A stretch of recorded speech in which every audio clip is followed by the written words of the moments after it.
დილამშვიდობისა ანდროს კონსტიტუციის მათემატიკური პის დღეს, ანუ ტრადიციულად 14 მარტს საქმიანად ისევ ტევ პირველზე BMG-ის გუნდის წევრებთან ერთად ვიწყებ დილას. თბილისში მეორადი საბურავები შავი და ფერადი ლითონის ჯართის ექსპლუატაციიდან გასული სატრანსპორტო საშუალებების ნაწილების ადვილადაალებადი ფეთქებადი ნივთების და ნივთიერებების განთავსებაზე კონტროლი მკაცრდება. სიახლე დედაქალაქის მერმა კონკრეტული მიზეზების ჩამონათვალთან ერთად გუშინ წარადგინა და მისი კანონის ქვეშ მოქცევის საჭიროება აუცილებლობისათვის თბილისის გენერალური გეგმით გათვალისწინებული მოთხოვნები დაასახელა. ქვეყნის საგარეო ვალდებულებები წლიურად გაიზარდა, თუმცა თებერვალში იანვართან შედარებით საგარეო ვალი 18 მილიონი დოლარით არის შემცირებული და 2019 წლის 28 თებერვლის მონაცემებით 5 მილიარდ 458 მილიონი დოლარი შეადგინა.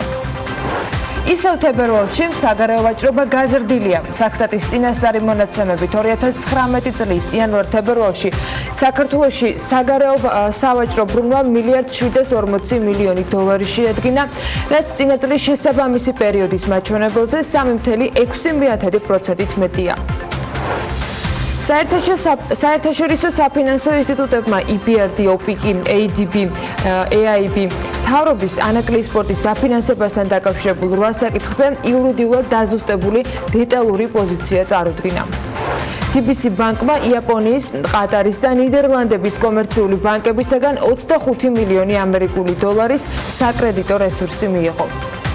საქართველოს ეროვნული ბანკი მონეტარულ პოლიტიკას არბილებს. მონეტარული პოლიტიკის კომიტეტმა რეფინანსირების განაკვეთი 25 საბაზისო პუნქტით 6.9%-მდე შეამცირა. 1 იანვრიდან დღემდე საქართველოს ეროვნულ ბანკში სესხის გამცემ სუბიექტად 91-მდე მოთამაშეა დარეგისტრირებული, შესაბამისად მათ საფინანსო ბაზარზე ოპერირების დაწყების უფლება უკვე აქვთ. ქუთაისის საერთაშორისო აეროპორტიდან 2019 წლის თებერვალში ყველაზე მოთხოვნადი ავიამიმოსვლა ვენა იყო, მეორე ადგილს კი რომი იკავებს. დედაქალაქის მერიაში ერთ თვეში კაორი კოეფიციენტის გაზრდის მოთხოვნით 50 განცხადებაა შესული. მოქალაქეებისათვის კი მათი თანხმობის გარეშე სარეკლამო SMS შეტყობინების გაგზავნა შესაძლოა აიკრძალოს. ბიზნეს ომბუდსმენმა ამასობაში შინაგან საქმეთა სამინისტროს სასროლეთის მოსაწყობად შესაძლო საფრთხეების პრევენციისათვის აუცილებელი ნორმების და პარამეტრების შესაბამის დადგენილებაში ცვლილებისათვის მიმართა.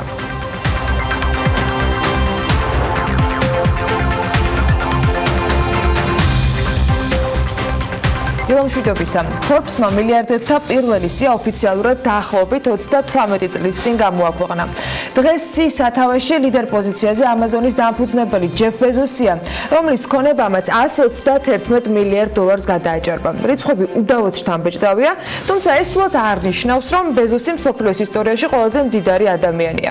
თანამედროვე ბიზნეს ისტორიის სიახლეებს მიღმა ინფლაციის თუ სხვა კრიტერიუმების გათვალისწინებით რეიტინგების შედგენა ბიზნესმენებით წარსული და Forbes-მაც ბევრჯერ სცადა. რაც უნდა იყოს ამ შეფასებების მიმართ კითხვები მაინც ჩნდება.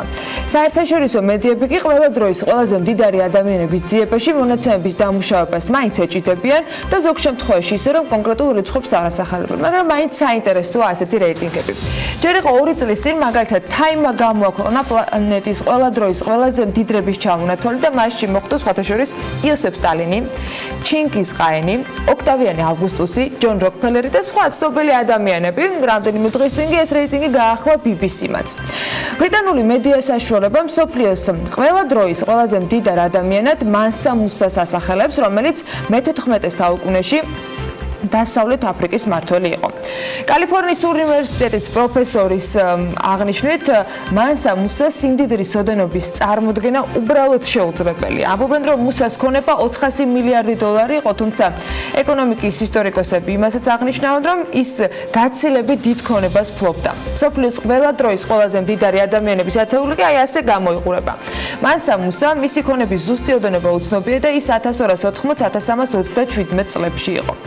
ოქტავიანი აგვისტუსი ჩვენ წელთაღრიცხვით 63, ჩვენ წელთაღრიცხვით მე-14 საუკუნეებში იყო და დაახლოებით 4 ტრილიონ 600 მილიარდი დოლარის მფლობელი იყო, ასე ამბობენ.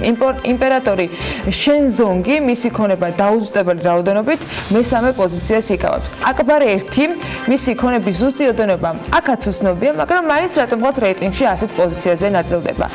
ენდრიუ კარნეგი 372 მილიარდი დოლარით არის ამ პოზიციაზე წარმოდგენილი და მას მოყვება ჯონ როკფელერი 351 მილიარდი დოლარით. შემდეგ არის უკვე ნიკოლაი რომანოვი 300 მილიარდი დოლარით და ოსმან ალი ხანი 230 მილიარდი დოლარით. უილიამ ერთი დამპყრობელი 229 მილიარდი დოლარის მფლობელი ყოფილა და მუამარ კადაფი 200 მილიარდ დოლარს ფლობდაო. ამათგან ერთი გულუხვი დამხმარე ვალების გასასტუმრებლად საქართველოს ნამდვილად არ აწყენდა, მით უმეტეს საგარეო ვალდებულებები ბოლო 1 წელში 145 მილიონი დოლარით არის საქართველოსთვის გაზრდილი, თუმცა ისიც უნდა აღვნიშნოთ, რომ თებერვალში იანვართან შედარებით საგარეო ვალი 18 მილიონი დოლარით შემცირდა და 2019 წლის 28 თებერვლის მონაცემებით მან ჯამში შეადგინა 5 მილიარდ 458 მილიონი დოლარი. ფინანსთა სამინისტროს მონაცემებით საერთაშორისო ინსტიტუტების მიმართ ქვეყანას სულ 3 მილიარდ 824 მილიონი დოლარი მართებს. საქართველოს 17 ორმხრივი კრედიტორი სახელმწიფო წყავს და მათ წინაშე არსებული დავალიანება 954 მილიონ 200.000 დოლარია. სახელმწიფო ფასიანი ქაღალდების გაყიდვებიდან მიღებული საგარეო ვალის მოცულობა კი 500 მილიონ დოლარს უტოლდება. მიუხედავად იმისა, რომ ქვეყნის საგარეო ვალი იზრდება ექსპორტით და საქსტატი თებერვლის მონაცემებს აქვეყნებს, სადაც შეგვიძლია ამოვიკითხოთ, რომ საგარეო ვაჭრობა გაზრდილია. 2019 წლის იანვარ-თებერვალში საქონლის საგარეო სავაჭრო ბრუნვამ მილიარდ 740 მილიონი დოლარი შეადგინა, რაც წინა წლის შესაბამის პერიოდს თუ შევადარებთ 3.6%-ით მეტია. აქედან ექსპორტი იყო 505 მილიონი დოლარი, ხოლო იმპორტი მილიარდ 234 მილიონ 800.000 დოლარის მოცულობით, ანუ დაახლოებით 1.1%-ით მეტი ვიდრე წინა პერიოდში. უარყოფითმა სავაჭრო ბალანსმა კი 2019 წლის იანვარ-თებერვალში 729 მილიონ 700.000 დოლარი შეადგინა.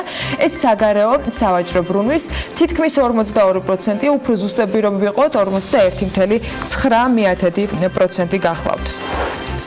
სტატისტიკას კიდე უნდა მიუბრუნდეთ, თუმცა ეთყობა Forbes Women-ის პირველი ნომრის მოლოდინში ქალებზე აქცენტი კიდე უფრო გაგვიმძაფრდა და რამდენიმე კარგი ამბავი საქმიანი დილის მაყურებლისთვისაც გადავინახე. ჯერ იყო რამდენიმე დღის წინ BBC-ის ქალთა სიაში ნინო ზამბახიძე მოხვდა თან პირველ ადგილზე სიაში, რომელმაც სპორტსმენები, ექიმები, ანტრეპრენიორები, მინისტრები, იოგას მასწავლებლები, აი 100 პროფესიის ადამიანები გააერთიანა მთელი მსოფლიოს მასშტაბით. შენი სილამაზე შენივე გონებაა, სწორედ შენ უნდა დაამსხვრიო ნებისმიერი სტერეოტიპი. ზამბახიძე იმ კომენტარებში, რომელიც მარტის დღესასწაულების მისავალსად BBC-მ გამოაქვეყნა და რომლითაც მსოფლიოში ქალებს სტერეოტიპების დამსხვრევისაკენ მოუწოდა.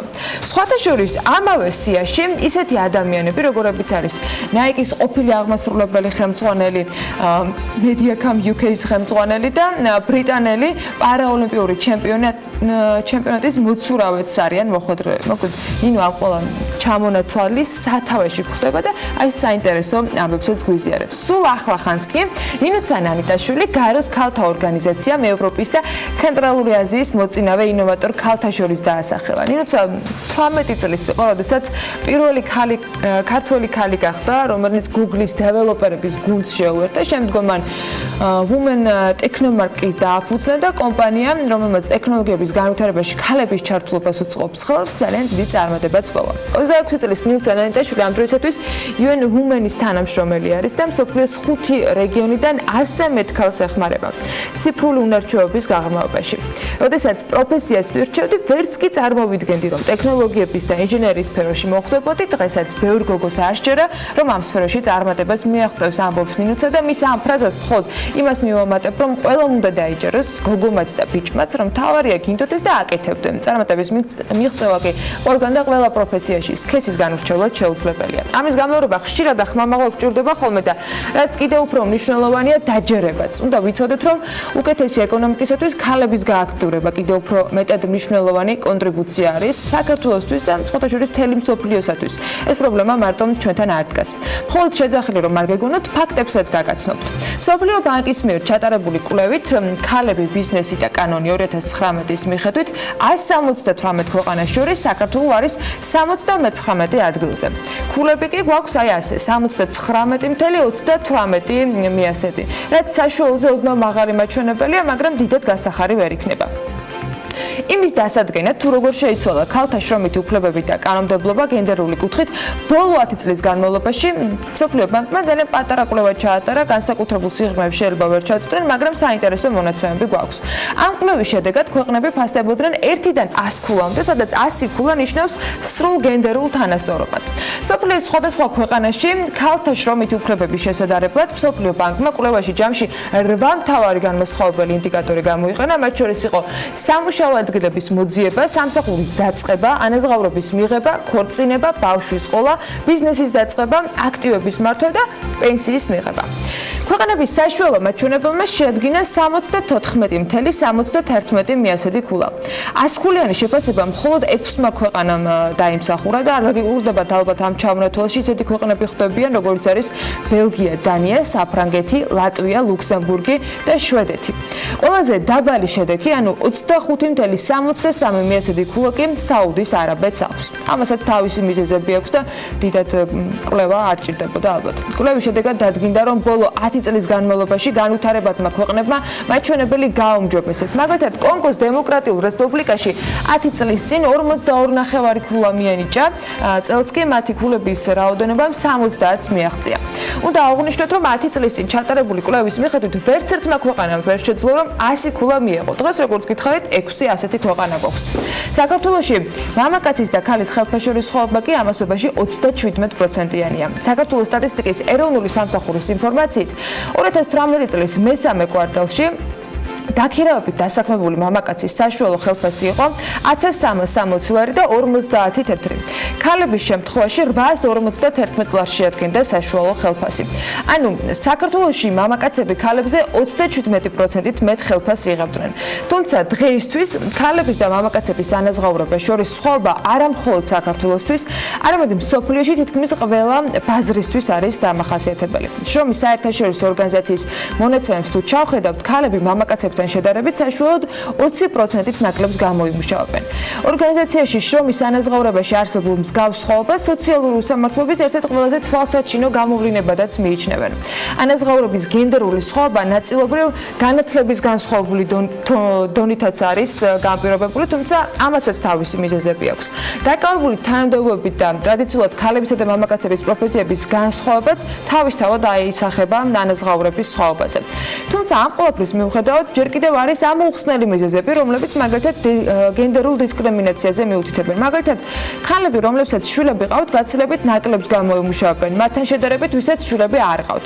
ამასთანავე ფაქტები ამბობენ იმასაც, რომ ანაზღაურების გენდერული სხვაობა ჯერ კიდევ იქამდე ჩნდება, სანამ კონკრეტულ პოზიციაზე დასაქმებული ქალი დედა გახდება. შრომის მსოფლიო ორგანიზაციის მონაცემების მიხედვითვე, ქალების და მამაკაცების ხელფასებს შორის ყველაზე დიდი სხვაობა პაკისტანშია 62.5%.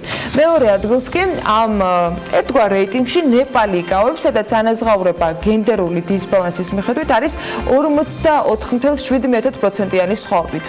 ევროკავშირის ქვეყნებს შორის ყველაზე ცუდი მაჩვენებელი კი ნიდერლანდებში დაფიქსირდა, სადაც ქალები მამაკაცებთან შედარებით 40.3%-ით ნაკლებს გამოიმუშავებენ. თანასწორი ანაზღაურების თვალსაზრისით საუკეთესო მდგომარეობა მაინც პანამაში, იორდანიაში და კაბო-ვერდეშია. აქ ქვეყანაში სხვაობა არის უბრალოდ ნულის ტოლი. ქალებისა და მამაკაცების ანაზღაურებას შორის მინიმალური სხვაობით პირველ ხუთეულში არის რუმინეთი 1.8%, ბულგარეთი, სადაც სხვაობა მხოლოდ 2.1%-ია, ფილიპინები, აქ სხვაობა 2.6% ფიქსირდება, ეკვადორში 4.6% და ბანგლადეში 4.7%. კვლევის შედეგად ისეთი ორი ქვეყანაც დაფიქსირდა, სადაც ქალების ანაზღაურება უმნიშვნელოდ, თუმცა მამაკაცების ანაზღაურებას მაინც აჭარბებს. მაგალითად, თქვენ წარმოიდგინეთ და ასეთია აღმოჩნდა ტაილანდი, სიერა ლეონე, მაღალი შემოსავლების მქონე ქვეყნებს, ისინი საერთოდ არ განეკუთვნებიან, მაგრამ როგორც ჩანს, ქალები მამაკაცებთან შედარებით მაინც უფრო მეც გამოიმუშავებენ და შესაბამისად ეს სხვაობა არის 2,5 და 5,5% ტოლიც კი. სოფლიო ბანკის ექსპერტების შეფასებით, შრომის არათანაბარი ანაზღაურების გამო ქვეყნები ყოველწლიურად ტრილიონობით დოლარს კარგავენ. უფრო კონკრეტულად, განათლებასთან ქალების შეზღუდული წლომის და წარმოების გაზრდის მიმართულებით არარეალიზებული შესაძლებლობების გამო, სოფლიო ყოველწლიურად დაახლოებით 15-დან 30 ტრილიონ დოლარამდე ზარალს იღებს. ანუ თქვენ წარმოიდგინეთ, ქალებიც რომ მუშაობდნენ, მთელ მსოფლიოში შესაძლებელი იქნებოდა დაახლოებით 15-დან 30 ტრილიონამდე მეტი გამოიმუშაოს მთელმა მსოფლიომ და შესაბამისად უფრო მდიდარი იყოს თითოეული ქვეყანა, რომელსაც განსაკუთრებით ასეთი დისბალანსი აქვს გენდერის მიმართულებით. არ ვიცი, გენდერი რამდენად მოქმედებს, რამდენად შეიძლება იყოს ამ ყველა პრობლემის თუ ყველა მიღწევის მთავარი განსაზღვრელი, მაგრამ მოდით ახლა იმ ეკონომიკურ სიახლეებს და ჩავხედოთ, რომელიც საქართველოში BMG თავმოყრილად წარმოგვიდგინა. საქართველოს ბიზნეს ასოციაციის განცხადებით, TBC ბანკის და მისი დამფუძნებლების გარშემო არსებული ვითარების შესახებ მათთვის ცნობილი ამ წლის იანვარში გახდა. ამასთან დაკავშირებით ასოციაციის მიერ გავრცელებულ განცხადებაში წაიკითხავთ და ისინი ასევე აღნიშნავენ, რომ გონივრული და სწორი იყო TBC ბანკის დამფუძნებლების გადაწყვეტილება ბანკთან მიმართებაში. ამას გარდა ნათქვამია განცხადებაში, რომ TBC ბანკმა რამდენიმე დღის წინ მოუწოდა ყველას, რომ თავი შეიკავონ ბანკთან დაკავშირებით განცხადებების მტკიცებით ფორმაში გაკეთებისაგან. თბილისში გარე რეკლამების კონსტრუქციების მოწყობაზე შესაძლოა მორატორიუმი გამოცხადდეს. საქართველოს 2019 წელს ერთ თვეში 447 ტონა ვაშლის ექსპორტი განახორციელა, რაც როგორც ამბობენ, რეკორდული მაჩვენებელიაო.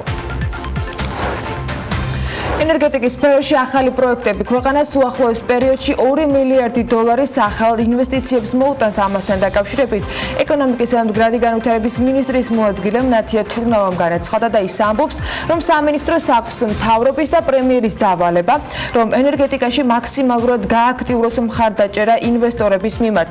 თურნავას ინფორმაციით, ეკონომიკისა და მდგრადი განვითარების სამინისტროში მხოლოდ ბოლო 6 თვის განმავლობაში ახალი 900 ჯამური მეგავატის დადგმული სიმძლავრის 50-მდე პროექტი შევიდა. ამასთან, ეკონომიკის მინისტრის მოადგილის განცხადებით იწყება ახალი პროექტები განახლებად ენერგიებში, კერძოდ 300 მეგავატის 5 ახალი ქარის ელექტროსადგურის მშენებლობა უკვე წელს დაიწყება, ასევე მზის ელექტროსადგურთან დაკავშირებითაც სიახლეებია. თურნავას ინფორმაციით, მზის 30-დან 50-მდე მეგავატის სიმძლავრის პირველი ელექტროსადგურის ტენდერი შედგება ევროპის რეკონსტრუქციისა და განვითარების ბანკთან ერთად.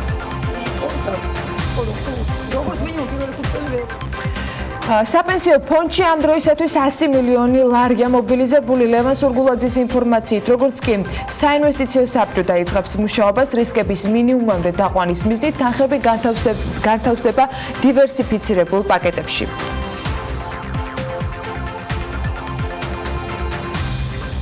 თბილისის მერია პარლამენტარ ბექაუდიშარიას თაბორის მთაზე სასტუმრო საშენებაზე უარს ეუბნება. მთავრობის ხდომაზე კახაკალაძემ განაცხადა, რომ არსებული მშენებლობა მერიისათვის მიუღებელია და ის ქალაქის ინტერესებიდან გამომდინარე მოქმედებს. მერია უმრავლესობის წევრს ადგილმონაცვლეობასაც შესთავაზებს, თუმცა სად ეს ჯერჯერობით ჩვენთვის უცნობია.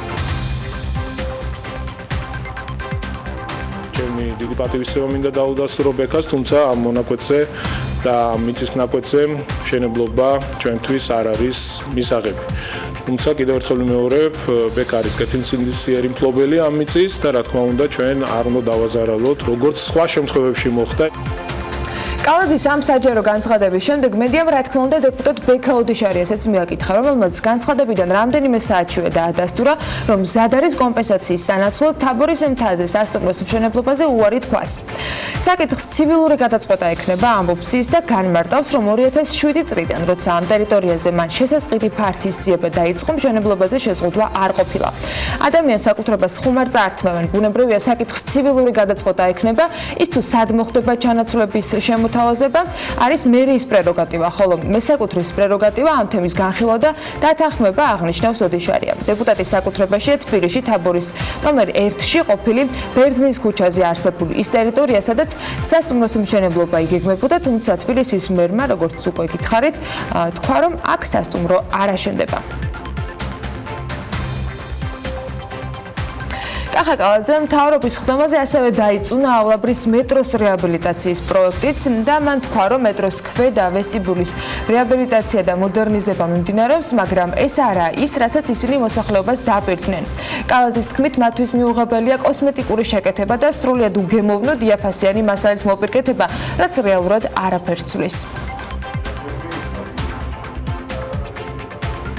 შენ ვიყავიავლაბრის მეტროსარეაბილიტაციო სამუშაოები დავათვალიერე და არ ვიცი, მე გულწრფელად გეტყვით, რომ ამ ფორმით სამუშაოების წარმოება, ამ დიზაინით პირადად ჩემთვის და ალბათ ვინც ნახავს ამას, დარწმუნებული ვარ იმ ადამიანებისთვისაც კატეგორიულად მიუღებელია. არც დიზაინი, არ არის ის, ჩვენ არ ვსაუბრობთ კოსმეტიკურ შეკეთებაზე. ის, რასაც გავაკეთებთ, ათეული წლები უნდა გაუძლოს.ავლაბრის მეტროს საპროექტო დოკუმენტაცია და ვიზუალური ნაწილი მომზადებული და მერიაში მიღებულია მანამ სანამ ბატონი კახა მოვიდოდა თბილისის მერიაში, ანუ ადგილი არ აქვს იმას, რომ ჩვენივე მიღებული დოკუმენტი ჩვენ არ მოგწონს. კაფელით და მეთი რა ქვია, მეტალოპლასმასის ჩიხურებით მეტროსადგურების მოდერნიზება არ არის ჩვენი მეთოდი. შესაბამისად, დღეს მერის დავალების საფუძველზე სატრანსპორტო კომპანია მოახდენს არქიტექტორების და დიზაინერების ჯგუფის მობილიზებას. საკრებულოში თბილისის მიწათსარგებლობის გენერალური გეგმის პროექტის საბოლოო ვერსია განიხილეს, რომელსაც საკრებულოს წევრებთან ერთად თბილისის მერის მოადგილე მაია ბითაძე და სითი ინსტიტუტის წარმომადგენლები ესწრებოდნენ. მაია ბითაძემ გენგეგმის დოკუმენტთან ერთად განაშენიანების რეგულირების წესებში შემავალ ცვლილებებზეც ისაუბრა. შეკითხვები კი ძირითადად ზონალურ ცვლილებებს, რკინიგზას და ისტორიული ქალაქის იერსახის შენარჩუნებას შეეხებოდა. დოკუმენტს მხარი დაუჭირეს, შეგახსენებთ, რომ მისი საბოლოო დამტკიცება სავარაუდოდ მიმდინარე კვირის ბოლოს, ანუ პარასკევს უნდა მოხდეს.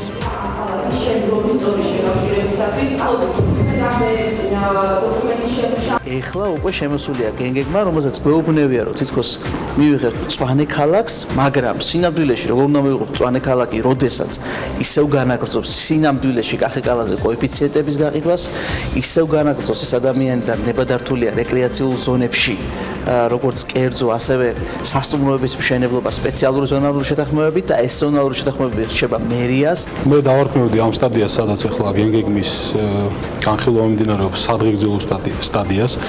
იმიტომ რომ აქ არის პრინციპები მხოლოდ და ეს პრინციპები რა რეალობად იქცევა, დიდი კითხვის ნიშნის ქვეშ რჩება კვლავ. დოკუმენტი, რომელიც ძირითადად უნდა დასრულდეს იმით, თუ როგორი იქნება ელიავას ბაზრობის ტერიტორია, როგორი იქნება მტკვართან მიმართება ქალაქი, როგორი იქნება რკინიგზის ბედი, როგორი იქნება გამწვანების ბედი თვითონ ქალაქში და ქალაქგარეთ. ეს კარდინალური და ღერძული მთავარი კითხვები არის უპასუხო.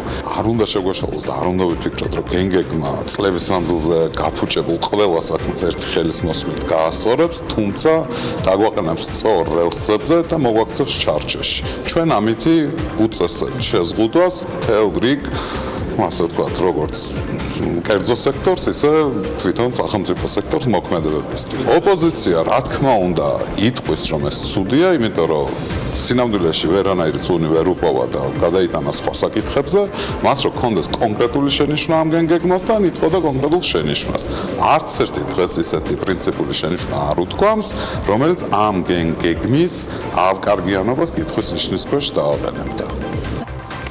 თბილისში გარე რეკლამების კონსტრუქციების მოწყობაზე შესაძლოა მორატორიუმი გამოცხადდეს. ამასთან დაკავშირებით პალიტრანიუსის გადაცემაში საკრებულოს წევრმა ბატოშა აქარიშვილმა განაცხადა, საკრებულო და მერია გარე რეკლამების სფეროს რეგულირებაზე მუშაობს და როგორც ის ამბობს, შესაძლოა კომპანია ალმასთან გაფორმებული ხელშეკრულებაც გადაიხედოს. საკრებულოს წევრის განმარტებით ამ ეტაპზე დოკუმენტის სამართლებრივი შესწავლა მიმდინარეობს. მემკვიდრეობით მიღებული მიწის ფლობა მხოლოდ ეთნიკურად ქართველ უცხოეთის მოქალაქეს შეეძლება. სასოფლო-სამეურნეო მიწის საკუთრების შესახებ კანონპროექტის მიხედვით ყოველგვარი გამონაკლისის გარეშე იკრძალება უცხო ქვეყნის მოქალაქე ფიზიკური პირის მიერ. საქართველოში სასოფლო-სამეურნეო მიწის საკუთრების უფლება იურიდიული პირის შემთხვევაში კი მიწას დაიკანონებს მხოლოდ ის, რომლის დომინანტი პარტნიორი ქართველია, ანუ ფლობს კომპანიის წილის 50%-ზე მეტს.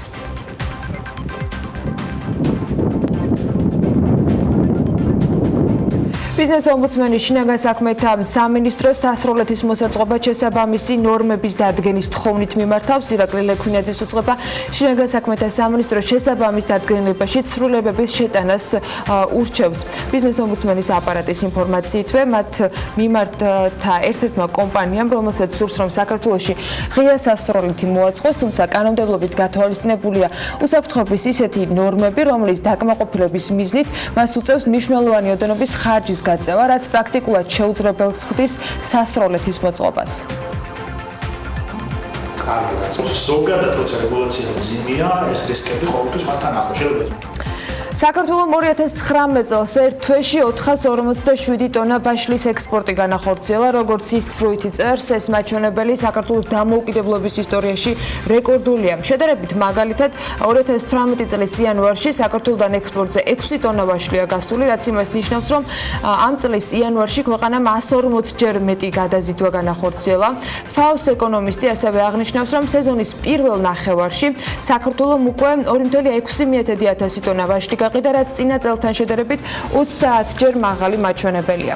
მან ასევე თქვა, რომ საქართველოსთან რუსეთში ვაშლის მიწოდება თითქმის 100%-ით არის გაზრდილი. ამასთან გარდა რუსეთისა, საქართველოსთან ვაშლის ექსპორტი განხორციელდა აზერბაიჯანში, უკრაინაში და სომხეთში. ასევე შედარებით მცირე რაოდენობით ვაშლია გატანილი ყაზახეთში.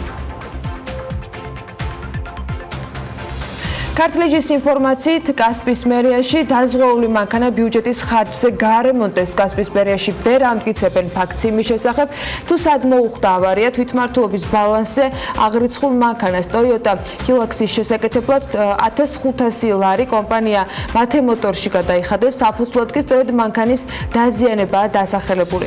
ხელშეკრულების მიხედვით შეიცვალა სატრანსპორტო საშუალების ბამპერი, ასევე ჩაუტარეს სათუნუგე და სამღებრო სამუშაოები. ავტომანქანის შეკეთების პერიოდში კასპის მუნიციპალიტეტს ხელშეკრულება გაფორმებული ჰქონდა სადაზღვევო კომპანია უნისონთან. ავტომანქანა დაზღვევის შესახებ ხელშეკრულების შესაბამისად მზღვეველის მხრიდან არის ანაზღაურებული ხარჯი. გარეგანის ზემოქმედებით მიყენებულ ნებისმიერ დაზიანებას ავტოსაგზაო შემთხვევისას, რა თქმა უნდა, კომპანია იხდის. მუნიციპალიტეტის მერი ავტომანქანის ავარიის შესახებ კი ინფორმაციას უარყოფს. მერი ასევე ვერ ადასტურებს ავტომანქანის დაზიანების ფაქტსაც, მათ შორის ფოტოსურათებით. გვინდა მოგახსენოთ, რომ პანიკის საფუძველი არ არსებობს. ასე გამოეხმაურა საბავშვო ბაღების სააგენტოს წარმომადგენელი შიდა ქართლის საინფორმაციო ცენტრის მიერ გამოქვეყნებულ მასალას, რომელიც გორის მუნიციპალიტეტის 26 საბავშვო ბაღში გამოვლენილ ხარვეს ეხებოდა. ქართლეჯი წერდა, რომ სოკარ ჯორჯიაგაზის სპეციალისტებმა საბავშვო ბაღებში გაზგამანაწილებელი სისტემების სასწრაფო მოწესრიგება მოითხოვეს. წინააღმდეგ შემთხვევაში ბუნებრივი არის მიწოდების შეწყვეტით დაიმუქრნენ.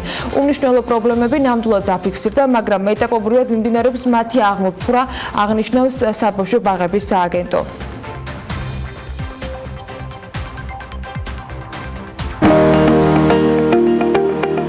ამინდის პროგნოზის სპონსორია სადაზღვევო კომპანია უნისონი. თავისუფალი დაზღვევა თქვენი სიმშვიდისათვის.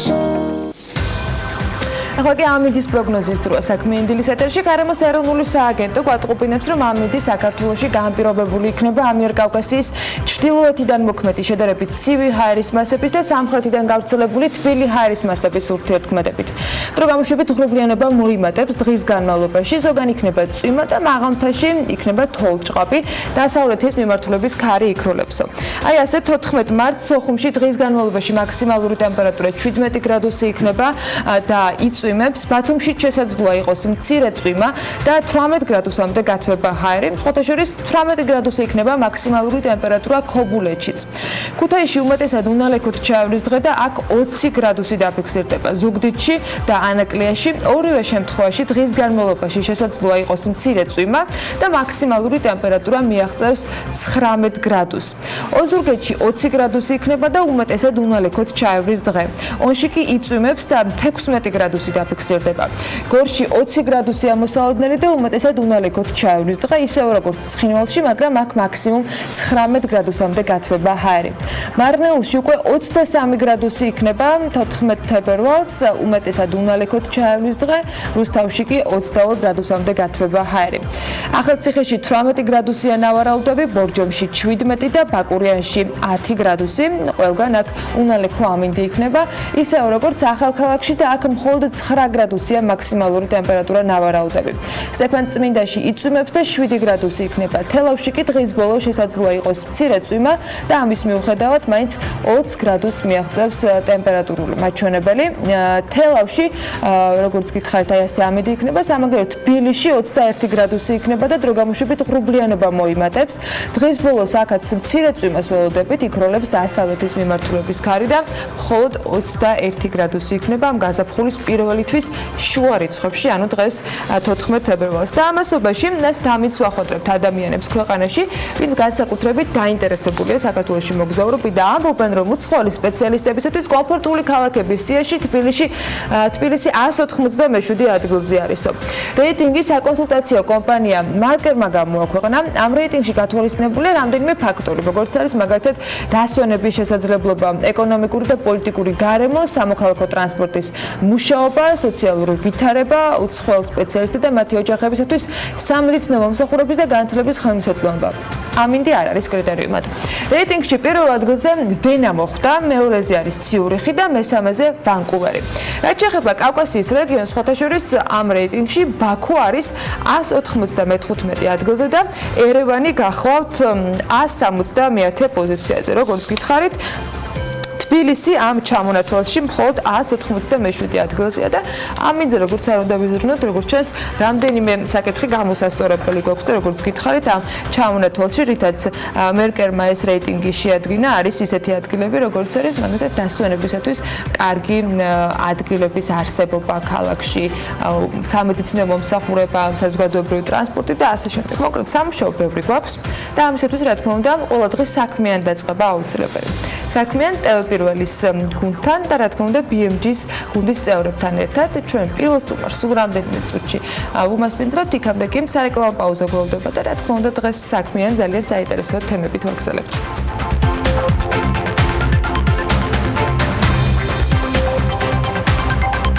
საქართველოს დროით ხვალ 15 მარტს ტოკიოში საქართველო-იაპონიის ბიზნეს ფორუმი გაიმართება, რომელში მონაწილეობაზე ჩვენი ინფორმაციით საქართველოს საინვესტიციო პოტენციალი დაინტერესებული 150-მდე იაპონური კომპანიის წარმომადგენელი მიიღებს. ამავე დროს ტოკიოში იმყოფება 20-ზე მეტი ქართული კომპანიის წარმომადგენელი და პოტენციური პარტნიორებისათვის საქართველოს საინვესტიციო პოტენციალის შესახებ პრეზენტაციას ჩვენი შემდეგი სტუმარი გამართავს. იაპონიიდან გვერდება მიხეილ ხიდურელის გაების დახმარებით სააგენტოს აწარმოეს საქართველოში ხელმძღვანელი და ხვალ გასამართ ღონისძიებაზე უკვე ჩატარებულ შეხვედრებზე, რომელშიც ის გიორგი ქობულიასთან ერთად რამდენიმე დღის განმავლობაში იღებდა მონაწილეობას, პირდაპირ ეთერში ისაუბრებს. მოგესალმებით ბატონო მიხეილ, მადლობა იმისთვის, რომ ასეთი დატვირთული გრაფიკის ფონზე გამონახეთ ჩვენთვის დრო.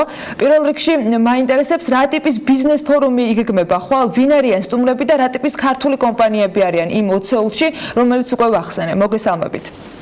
მოგესალმებით, დიდი მადლობა.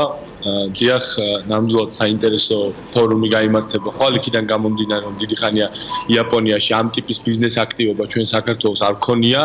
რაც შეეხება დავიწყებ კომპანიებიდან, რომლებსაც ჩვენ შევხვდით, გუშინ შევხვდით ერთ-ერთ ყველაზე მსხვილ ენერგო კომპანიას, რომელსაც ქვია TEPCO, რომელიც საკმაოდ დიდი ხნის განმავლობაში იყო დაინტერესებული საქართველოში შემოსვლით და რამდენჯერმე მისი წარმომადგენლები იმყოფებოდნენ კიდევაც საქართველოში. ასევე ჩვენ ძილით შეხვედრა ჰქონდა Mitsubishi-სთან და ტოშიბასთან ძალიან საინტერესო არის მათი შემოსვლა საქართველოში როგორც წარმოების კუთხით, ასევე ჩვენ შევთავაზეთ მათ ლოჯისტიკური ცენტრის გაკეთება, საიდანაც ისინი მოამარაგებენ ჩვენს მეზობელ რეგიონებს.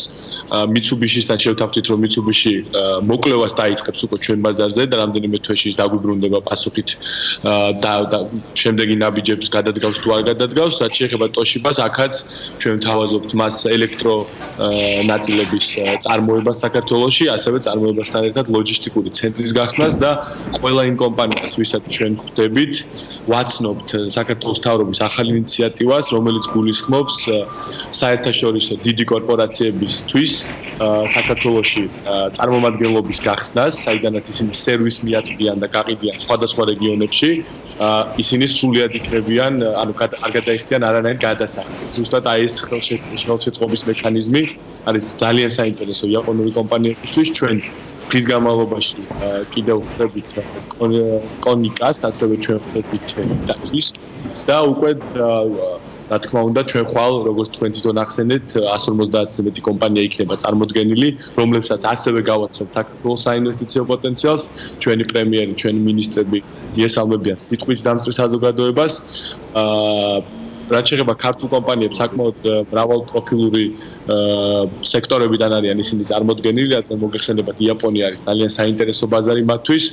ასევე უნდა აღვნიშნოთ, რომ ხვალ საღამოს გვექნება მიღება, ასევე ამასთან ერთად ჩვენ გვექნება ღვინის გამოფენა, საქართველოს ღვინის დღეები. მოგეხსენებათ პროცესების განმავლობაში ძალიან გაიზარდა ინტერესი იაპონელებისგან საქართველოს ღვინისადმი. გუშინ საუბრობდით კიდევაც თუ როგორ იქნება ქართული ფევრის ღვინო იაპონური სამზარეულო შესაბამისად ყველაფერი ერთად კულტურული, სოციალური და ასევე ეკონომიკური თვალსაზრისით დაწუნებული ვართ ინტერესს გამოვიდა იაპონურ კომპანიებში. ზოგადად შეხვედრების შემდეგ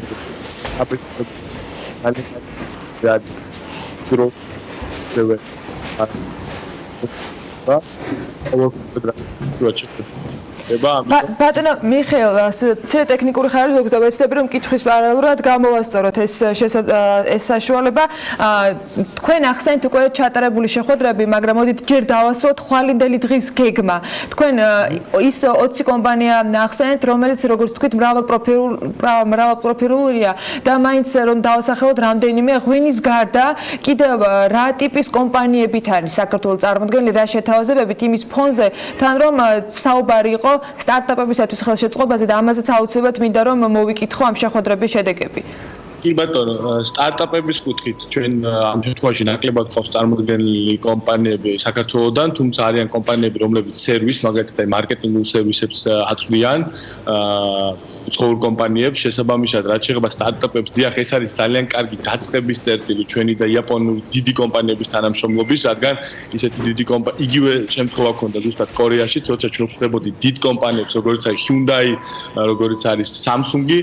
პირველი რასაც გვეკითხებიან არის თუ რამდენად ინოვაციური იდეები აქვთ ქართულ სტარტაპერებს. შესაბამისად, ჩვენ ძალიან მალე მოვძებნით ესეთ სტარტაპ კომპანიებს, რომლებიც ინოვაციური იდეებით გამოვლენ, რაც Mitsubishi, Samsung და ესეთ დიდ კომპანიებს გაუადვილებს. აი, რა ტიპის თანამშრომლობაზე არის საუბარი? იყო ეკონომიკის სამინისტროს მიერ გავრცელებული ინფორმაციის მიხედვით ერთგვარად გაზიარებაზე იმ ინფორმაციის და გამოცდილების, რომელიც იაპონურ კომპანიებს აქვს და რეალურად მათ შექმნეს გიგანტი კომპანიები, რომლებიც ტექნოლოგიაში მოწინავე პოზიციებზე არიან მსოფლიოს მასშტაბით. საქართველოსთვის რა შეიძლება იყოს გასაზიარებელი და მათი მხრიდან ამ დიალოგში რა იყო საინტერესო, რაშიც დაინახეს პოტენციალი ქართულ კომპანიებში? ამ შემთხვევაში სწორად რომ გავიგოთ, ანუ საუბარი არის ზოგადად სტარტაპ ინოვაციურ იდეებზე, რომელიც აი მაგალითად Mitsubishi შემთხვევაში თუ მოხდებათ თუ არის ესეთი იდეა, რომ მაგალითად ქართულ რომელიღაც სტარტაპს გამომგონებელს აქ რაიმე სისტემა მოფიქრებული, რომელიც გააუმჯობესებს იმ ტექნოლოგიებს, რა ტექნოლოგიებიც ამ დიდ კომპანიებს აქვთ, მათ აქვთ ოფისები, სპეციალურად კვლევის დეპარტამენტები, სადაც ხდება ესეთი იდეების დამუშავება და შემდეგ დაფინანსება მათი მხრიდან. ანუ შესაძლებელი არის ქართული იდეები და ქართული სტარტაპერების ამ კომპანიების მიერ დაფინანსება. ეს არის ერთი. რაც შეეხება რითი დაინტერესდნენ, ამ შემთხვევაში ჩვენ გავაცანეთ მათ საინვესტიციო პოტენციალი, იმიტომ რომ ჯერ ისინი ქართულ კომპანიებს არ შეხვედრიათ და ყველაზე საინტერესო მათთვის არის ზუსტად ის, რაც გამოვყოფს ჩვენ სხვა რეგიონიდან. ჩვენ ვართ რეგიონში ერთადერთი ქვეყანა, რომელსაც თავისუფალი ვაჭრობის შეთანხმება აქვს 2.3 მილიარდიან ბაზართან. ანუ შესაბამისად იაპონია მოგეხსენებათ გეოგრაფიულად არის შორს საქართველოსთან, შესაბამისად ევროპიდანაც, შესაბამისად მათთვის საქართველოში ოპერაციების დაწყება ნიშნავს იმას, რომ ისინი უბრალოდ ბევრად უფრო მარტივად მიწვდებიან როგორც ევროპულ ბაზარს, ასევე ცენტრალურ აზიას. თქვენ ახსენეთ ასევე რომ მოკვლევა უნდა დაიწყოს Mitsubishi-მა, იყო შეთავაზებული ლოჯისტიკასთან ასევე ელექტრო თქვათ წარმოებასთან დაკავშირებული სიახლეები. აი რას ელოდებით, რა შედეგი შეიძლება მივიღოთ აქედან და კითხვები რასთან დაკავშირებით აქვთ მათ? გასაგებია რომ შესთავაზეთ განსაკუთრებული პირობები, რომელიც მათთვისაც საინტერესოა და ამ ყველაფრის ფონზე მაინც რა არის მათთვის პრიორიტეტული საკითხი, რის შემდეგაც შეიძლება რომ გადაწყვეტილება დადებითად იყოს მიღებული. პირველ რიგში ისინი უყურებენ, რა თქმა უნდა, როგორც ყველა წარმოებელი კომპანია ადგილობრივ ბაზარს და მის სიდიდეს, თუმცა ამ შემთხვევაში რა თქმა უნდა საქართველოს არის ძალიან პატარა ბაზარი, თუმცა იქიდან გამომდინარე, ჩვენ საქართველოში წარმოებით უხსნი ბაზარს 2.3 მილიარდიან ბაზარზე, აი ეს არის მათთვის სწორედ საინტერესო. ასევე ჩვენ როგორც გითხარით, მეორე რამდენიმე შეთავაზებით ვარ ჩამოსული ამ კომპანიებთან, მეორე შეთავაზება ეს არის ლოჯისტიკური ცენტრის გაკეთება, ასევე სერვის ცენტრის გაკეთება, საიდანაც მაგალითად Mitsubishi შეუძლია საქართველოში გახსნას ლოჯისტიკური ცენტრი, სადაც მის დისტრიბუტორებს ასევე რეგიონში და ევროპაში მიაწვდის სერვისი. ესეთი მსგავსი ლოჯისტიკური ცენტრი, ოფისი გახსნილია მას ამსტერდამში მაგალითად, შესაბამისად ჩვენს რეგიონში ჯერჯერობით ესეთი ოფისი არ არის, თან როგორც Mitsubishi-ს ვესაუბრეთ, კომპანია აპირებს გაფართოებას, იმიტომ რომ იზრდება დღითი დღე მისი გაყიდვები, შესაბამისად გონია რომ ძალიან სწორ დროს ჩამოვედით, რომ საქართველოს გაჩნდეს მათ რუკაზე. თავარი არის რომ ჩვენ ჩამოვედით და ამ დიდ კომპანიებს გავაცანით ის ქართული ხელშესახები უპირატესობები, რასაც საქართველოს გააჩნია და ისინი შემდეგ უკვე გეოგრაფიული გაფართოების დროს აუცილებლად განიხილავენ საქართველოს.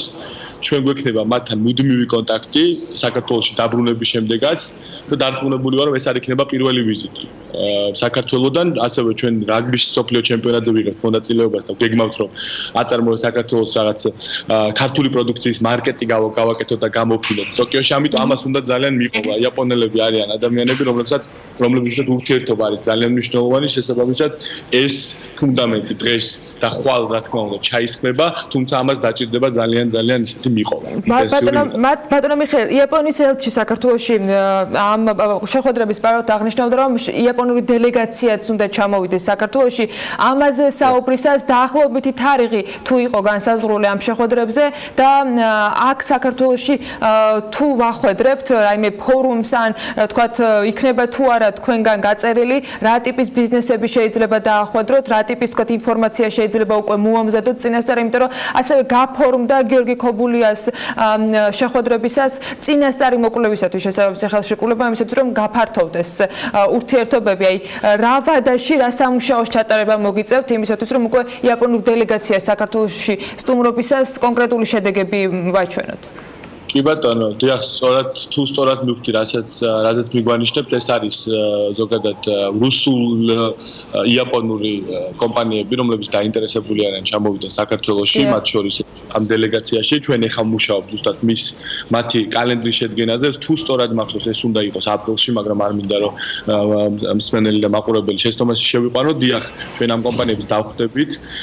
ძალიან საინტერესო არის ზოგადად ამ კომპანიებთან მუშაობა, რადგან მოგეხსენებათ, რომ თურქეთში და რუსეთშიც აქვს გარკვეული პრობლემები რამდენიმე ზოგადად კომპანიებს, ამიტომ ისინი მუდმივად ეძებენ უფრო ბევრად სტაბილურ ბიზნეს გარემოს, რასაც საქართველოს თავაზობთ, შესაბამისად ჩვენ რა თქმა უნდა იმ პროფილების მიხედვით, რა პროფილებიც ამ კომპანიებს ექნებათ, შევეცდებით რომ ქართული პარტნიორებიც გავაცნოთ და ასევე აქვე ვიტყოდი ჩვენ სააგენტოს ინიციატივით დავიწყეთ ესეთი პროგრამა, სადაც ყავს ქართველი პარტნიორი ბიზნესმენები, რომელიც უნდა მაქსიმალურად ბევრი გვინდა რომ იყონ, რომლებსაც დავაკავშირეთ ჩამოსულ ინვესტორებს, რადგან მოგეხსენებათ რომ იმ ჩამოსულ ინვესტორისთვის პირველი და ყველაზე მნიშვნელოვანი არის სანდო პარტნიორის ფონდი. ამიტომ გონია რომ ჩვენ აქ მედიატორის როლი გვექნება ძალიან აქტიურად და ზუსტად აი ეს იქნება პირველი მცდელობა, როდესაც ჩვენ ჩამოვიყვანთ იაპონურ კომპანიებს და საქართველოსდან დავახვედრებთ ამ სექტორით დაინტერესებულ ქართულ ბიზნესებს და კომპანიებს, რომ მოხდეთ მათი ერთმანეთთან დაკავშირება.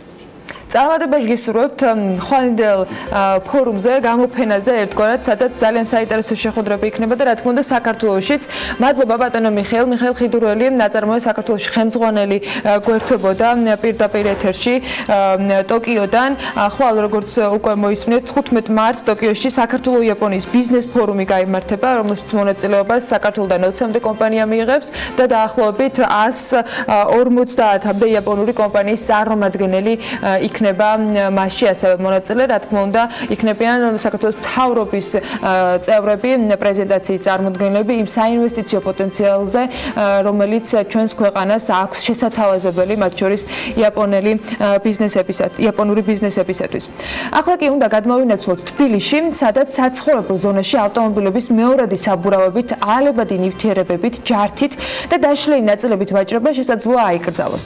ეს სიახლე კახაკალაძემ გუშინდელი მთავრობის ხდომის დაწყებამდე გაგვიზიარა. იდეის რეალობად ქცევისათვის მთავრობას შესაბამისი კანონმდებლობა სჭირდება. იცვლება თუ არა კანონი კონკრეტული ბიზნესის პროფილის ცვლილების იძულებისათვის და რა ბედიელით ჯერ კიდევ კანონპროექტში გაწერილ ყველა პუნქტზე მორგებულ ელიავას ბაზრობაზე დასაქმებულებს, ამის გარკვევას ნინი ლონგურაშვილი შეეცადა და მოდით ნახოთ მისი სიუჟეტი. ჩვენ მაგათ რა უნდა ჩვენ საერთოდ არ ვიცით. ჩვენ ვიცით ჩვენ რა გვინდა. ელიავას ბაზრობაზე მოვაჭრეები გაურკვეველ სიტუაციაში აღმოჩნდნენ. ერთი იციან, რომ ისინი ახლა განაჩენის მოლოდინში არიან და როგორც ამბობენ ამ ეტაპზე თამაშისთვის არც ცალიათ, მათ სამუშაო აქვთ. ესენი თამაშობენ და ჩვენ მუშაობთ. თუმცა ერთ ადგილს მიგვიჩენენ სულ ყველას ერთად, ალბათ უკეთესი იქნება და ქალაქის განთავისუფლება. რაც გეტყვიან, ეგრე იქნება ალბათ. დირექცია რასაც იტყვის. როგორც გადაწყვეტავენ ეს ადმინისტრაცია და რაღაცა, იმას გავაკეთებთ, მაგრამ არ მგონია, რა ვიცი, რომ ხალხი აი რაღაც ფორმაში დათანხმდებიან? არ მგონია, რომ დათანხმდებიან. თუ ელიავას ბაზრობაზე მოვაჭრეები თბილისის სტანდარტებში აღარ ჯდებიან, სხვა გამოსავალი აღარ დარჩებათ და ალბათ რეგულაციის შესაბამისად იმოქმედებენ. ის რომ ბაზრობა სტანდარტებს ვეღარ აკმაყოფილებს, თბილისის მერის მოადგილე ირაკლი ხმალაძემ განაცხადა. ელიავას ბაზრობაზე დღეს არსებული ფორმით სამშენებლო მასალების და სხვა საქონლის მიმოქცევა მერის მოადგილისთვის მიუღებელია. ჰაერის დაბინძურების ერთ-ერთი ყველაზე დიდი მიზეზი არის სამშენებლო მასალები. უსისტემოდ და რეგულაციის გარეშე მიმოქცევაში გაშვებული სამშენებლო მასალები, ხო? ერთ-ერთი ლოკაცია მათ შორის არის ელიავას ბაზრობა. ხა ამის დაკავშირება იმასთან, რომ ელიავას ბაზრობა გადაგვა არასწორია. ელიავას ბაზრობის გადატანა არ გადატანაზე შეიძლება მსჯელობა და ამაზე პოზიციას მე დღეს დავასახელებ, მაგრამ მსჯელობა საერთოდ არ ექვემდებარება ის, როგორც დღეს ხდება სამშენებლო მასალის მიმოქცევა ქალაქის მასშტაბით, რომ ეს მიუღებელია. მერიაში კონკრეტულ საკანონმდებლო რეგულაციას განმარტავენ. მუნიციპალიტეტები დაადგენენ იმ ადგილებს, სადაც აიკრძალება სხვადასხვა სახის პროდუქციის განთავსება, რეალიზაცია. ასევე დაადგენენ, თუ როგორ და რა ფორმით მოხდება პროდუქციის განთავსება. ეს დარეგულირდება საქართველოს ადმინისტრაციულ სამართალდარღვევათა კოდექსში ცვლილებების შეტანის შესახებ კანონით, რომლის პროექტი უკვე ცნობილია 152 მე-4 პრიმა მუხლით. ქალაქ თბილისის მუნიციპალიტეტის ტერიტორიაზე მეორადი საბურავების, შავი და ფერადი ლითონის ჯართის ექსპლუატაციიდან გასული სატრანსპორტო საშუალებების და მათი ნაწილების, მარტივად აალებადი, ფეთქებადია მტრევადი ნივთის, ნივთიერებების განთავსება ან და რეალიზაცია იმ ადგილებში, რომლებიც საამისოდ არ არის განსაზღვრული ქალაქ თბილისის მუნიციპალიტეტის საკრებულოს მიერ. გამოიწვევს ფიზიკური პირის დაჯერიმებას 500 ლარის ოდენობით, იურიდიული პირის დაჯერიმებას 1000 ლარის ოდენობით. აქ საუბარი არ ეხება რომელიმე ერთ კონკრეტულ ადგილს ან ბაზრობას, თბილისის შემთხვევაში მთელს ტერიტორიაზე, სადაც თბილისის მუნიციპალიტეტის გარშემო, ყველგან სადაც კი ხდება მშენებლობა ან კონკრეტულად ფერადი, შავი ლითონი, მარტივად აალებადი თუ აფრქვევადი ნივთიერებების განთავსება, უნდა მოხდეს იმ წესის მიხედვით, რომელიც უნდა დაამტკიცოს საკრებულომ მერიასთან ერთად ეს სტანდარტები.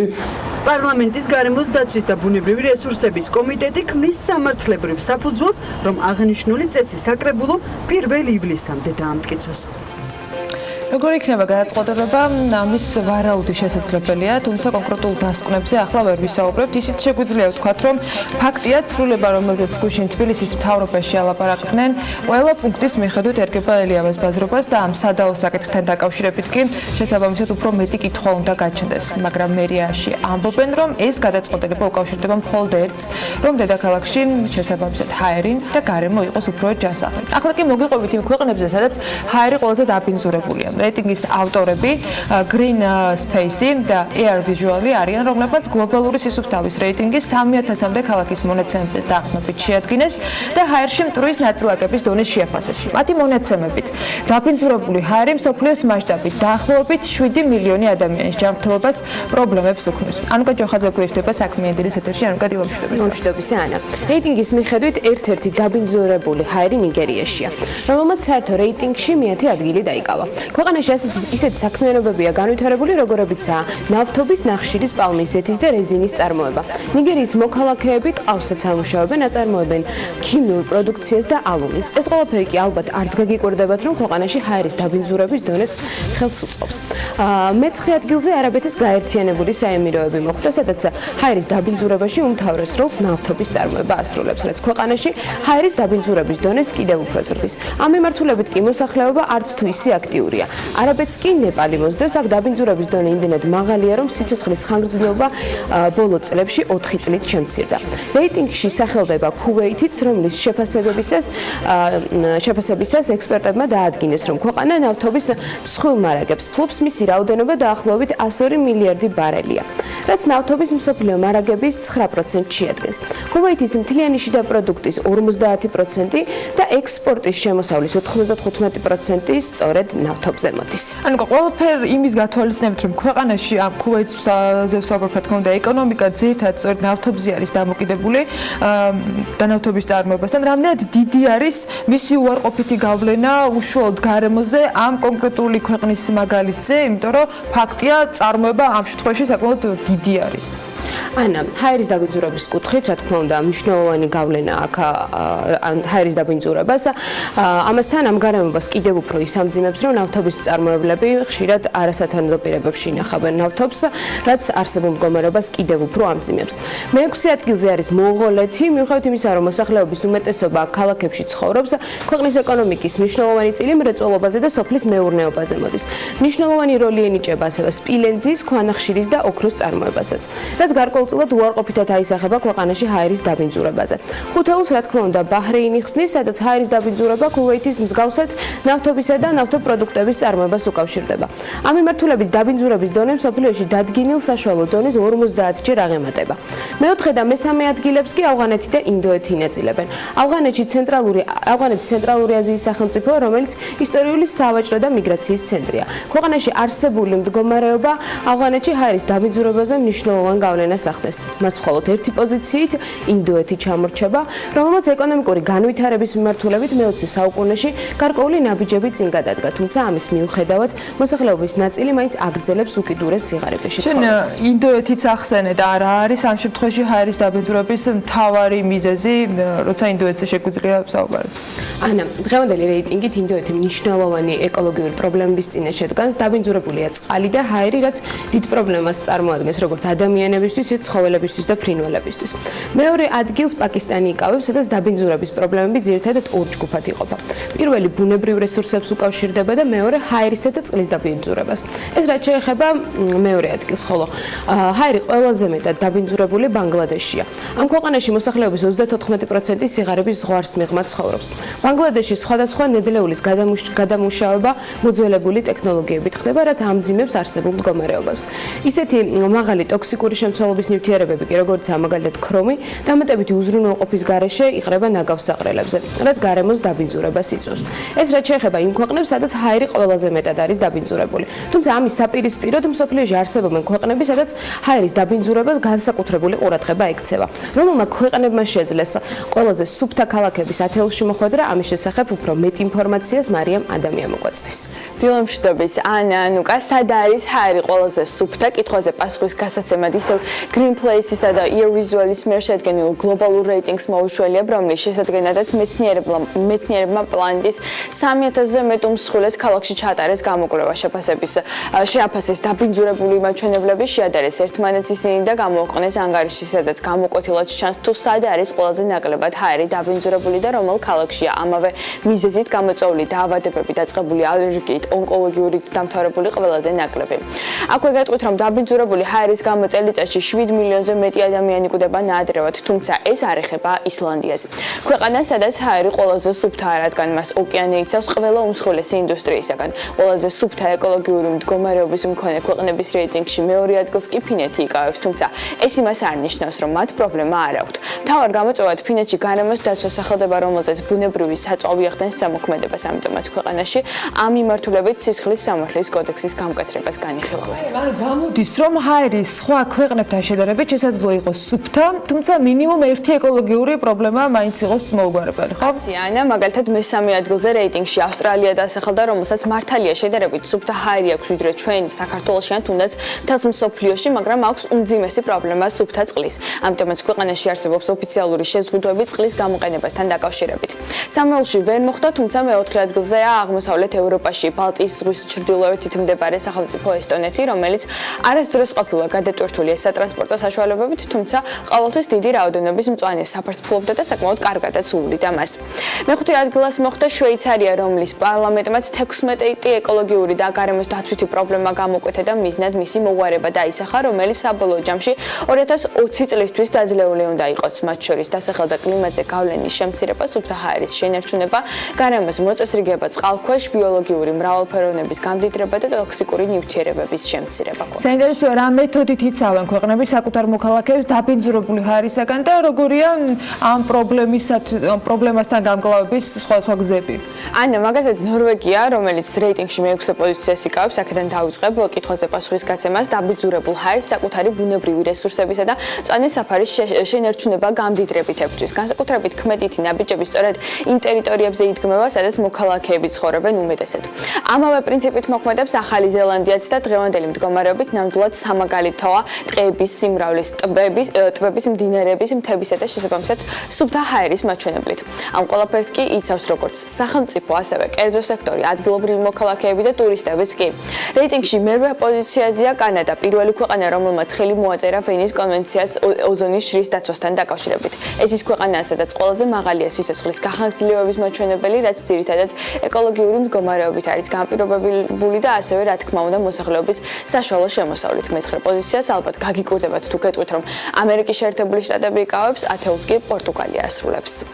ძალიან საინტერესო მიმოხილვა იყო, ვფიქრობ. მადლობა მარიამ შენ, მადლობა ნანუკა ჯოხაძეს ამ ინფორმაციისთვის. საქართველოს ჯერ ნამდვილად ვერ ხვდება ყველაზე სუფთა ქვეყნების ჩამონათვალში. საბედნიეროდ არც ყველაზე დაბინძურებული გარემოს ნაწილში გვაქვს ლიდერის პოზიცია, თუმცა ფაქტი არის, რომ ეს გამოწვევა არსებობს და ამ გამოწვევას გამკლავება ჭირდება. რამდენად შეიძლება იყოს ის კონკრეტული გზები, რომელზეც უკვე ვისაუბრეთ ნილო ონგურაშვილის სიუჟეტში, გადაწყვეტის მნიშვნელოვანი ფაქტორი და რამდენად შეიძლება იყოს მხოლოდ ამით გამპირობებული დედაქალაქის მერის გადაწყვეტილება, ამაზე მსჯელობა გაგრძელდება და გაგრძელდება რა თქმა უნდა საქმიანი დილის სტუდიაშიც, თუმცა წინ საინტერესო სხვა თემები გველოდება დღევანდელ ეთერში, რეკლამის შემდეგ ბიზნეს სიახლეებით გიბრუნდებით.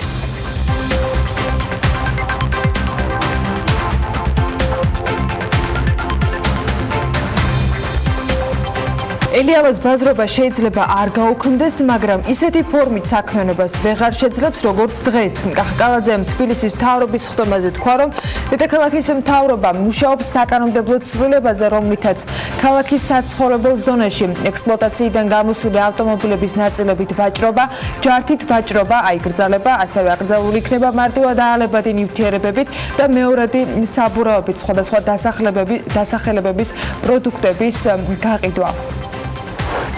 თბილისის საკონცერტო დარბაზი სახელმწიფო მართვაში უნდა დაბრუნდეს. ამის შესახებ განცხადება ახალგაზრდა იურისტთა ასოციაციამ გაავრცელა.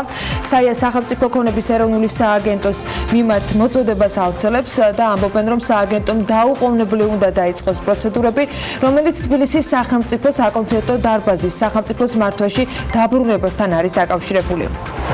აჭარის ფინანსთა და ეკონომიკის სამინისტრო დაბა ჩაქვის და კურორტ-ციხისძირის განვითარებას იწყებს. სამინისტრომ უკვე მოამზადა განაშენიანების რეგულირების გეგმა, რაც ამ ტურისტულ სარეკრეაციო ტერიტორიების მდგრად განვითარებას ითვალისწინებს.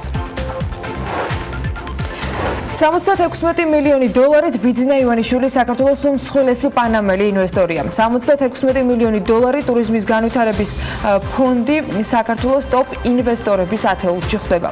2018 წელს განხორციელებული FTA-ის შესახებ სტატისტიკური ინფორმაცია BMG ტურიზმის განვითარების ფონდიდან გამოითხოვა, სადაც აღნიშნული ინფორმაციის მიხედვით შეგვიძლია ვთქვათ, რომ 76 მილიონი დოლარი არის ჯამურად დახარჯული 2018 წელს ტურიზმის განვითარების ფონდის პროექტებზე. ტურიზმის განვითარების ფონდის საინვესტიციო პორტფელში 10 პროექტით არის წარმოდგენილი, რომელთა ჯამური საინვესტიციო მოცულობაც 717 მილიონი დოლარია. პროექტები, რომლებიც თბილისში, გურიაში, აჭარაში, სამეგრელოში, კახეთსა და სამცხე-ჯავახეთში განხორციელდება მშენებლობის სხვადასხვა ეტაპზე ამ დროისათვის. საქართველოს ტურიზმის განვითარების ფონდი შეგახსენებთ, რომ 2014 წლის 3 ნოემბერს დაფუძნდა კომპანიის იურიდიული მისამართი კი ქართულ სათაო ოფისში ჭავჭავაძის 39-ში მდებარეობს. მისი დამფუძნებელი და 100%-იანი წილის მფლობელი არის პანამურ ოფშორში რეგისტრირებული კომპანია, რომელიც ბიძინა ივანიშვილს ეკუთვნის. საქართველოს ეროვნულმა ბანკმა კი კომერციულ ბანკებს უცხოურ ვალუტაში მოზიდული სახსრებისათვის მინიმალური სარეზერვო მოთხოვნა 5%-ით გაუზარდა. შედეგად განაკვეთმა 30%-ს მიაღწია. ეროვნული ბანკის განმარტებით ეს ცვლილება ფინანსურ სტაბილურობაზე მოქმედი რისკების შემცირებას ემსახურება, თუმცა მას შემდეგ რაც კომერციულ ბანკებს ერთ წლამდე ვადიანობის დოლარისა და ევროს რესურსის მოზიდვა გაუძვირდათ, არ არის გამორიცხული მინიმალური სარეზერვო მოთხოვნის ზრდას უცხოური ვალუტის ესხების გაძვირებაც მოხდეს. მეტიც ეროვნული ბანკის ფინანსური სტაბილურობის კომიტეტის განცხადებით ეს ნაბიჯი სწორედ ამას ემსახურება. გუშინვე ეროვნულმა ბანკმა მონეტარული პოლიტიკის განაკვეთი 6.9%-მდე შეამცირა. მარეგულირებლის ინფორმაციით წლის დასაწყისიდან, ისევე როგორც გასული წლის განმავლობაში, ინფლაციის მაჩვენებელი პროგნოზების შესაბამისად მიზნობრივი დონის ფარგლებში ნარჩუნდება. თებერვალში წლიური ინფლაცია მაგალითად 2.3% იყო და ამასთან 73,652 მომხმარებელს რეფინანსირების განაკვეთზე მიბმულ სესხებზე საპროცენტო განაკვეთი ამ გადაწყვეტილებით შეუმცირდება.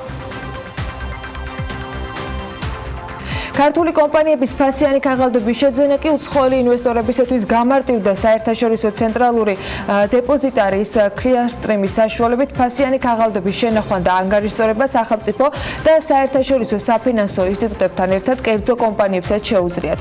როგორც ეროვნულ ბანკში ამბობენ, უცხო ქვეყანაში ფასიანი ქაღალდების შეძენა საკმაოდ ხანგრძლივი და შრომატევადი მოსამზადებელი პროცესი უძღოდა წინ. საერთაშორისო ცენტრალური დეპოზიტარები და გლობალური ქასთოდიანები ამ პროცესს ინვესტორებისათვის საქართველოდ გაამარტივებენ. მათ საქართველოში ერთჯერადად თავად გაიარეს ეს პროცედურა, შეისწავლეს ქართული ბაზარი, კანონმდებლობა, რეგულაციები, გააფორმეს ხელშეკრულება ერთ-ერთ ქართულ ბანკთან მომსახურების თაობაზე და შესაბამისი ინფრასტრუქტურაც უკვე მოწყობილია. საქართველოს ფინანსთა სამინისტრომ სარეზერვო ფონდიდან 3.500.000 ლარი გამოყო ღონისძიებისათვის საქართველოს ღვინის სამშობლოა, რომელიც ტოკიოში გაიმართება.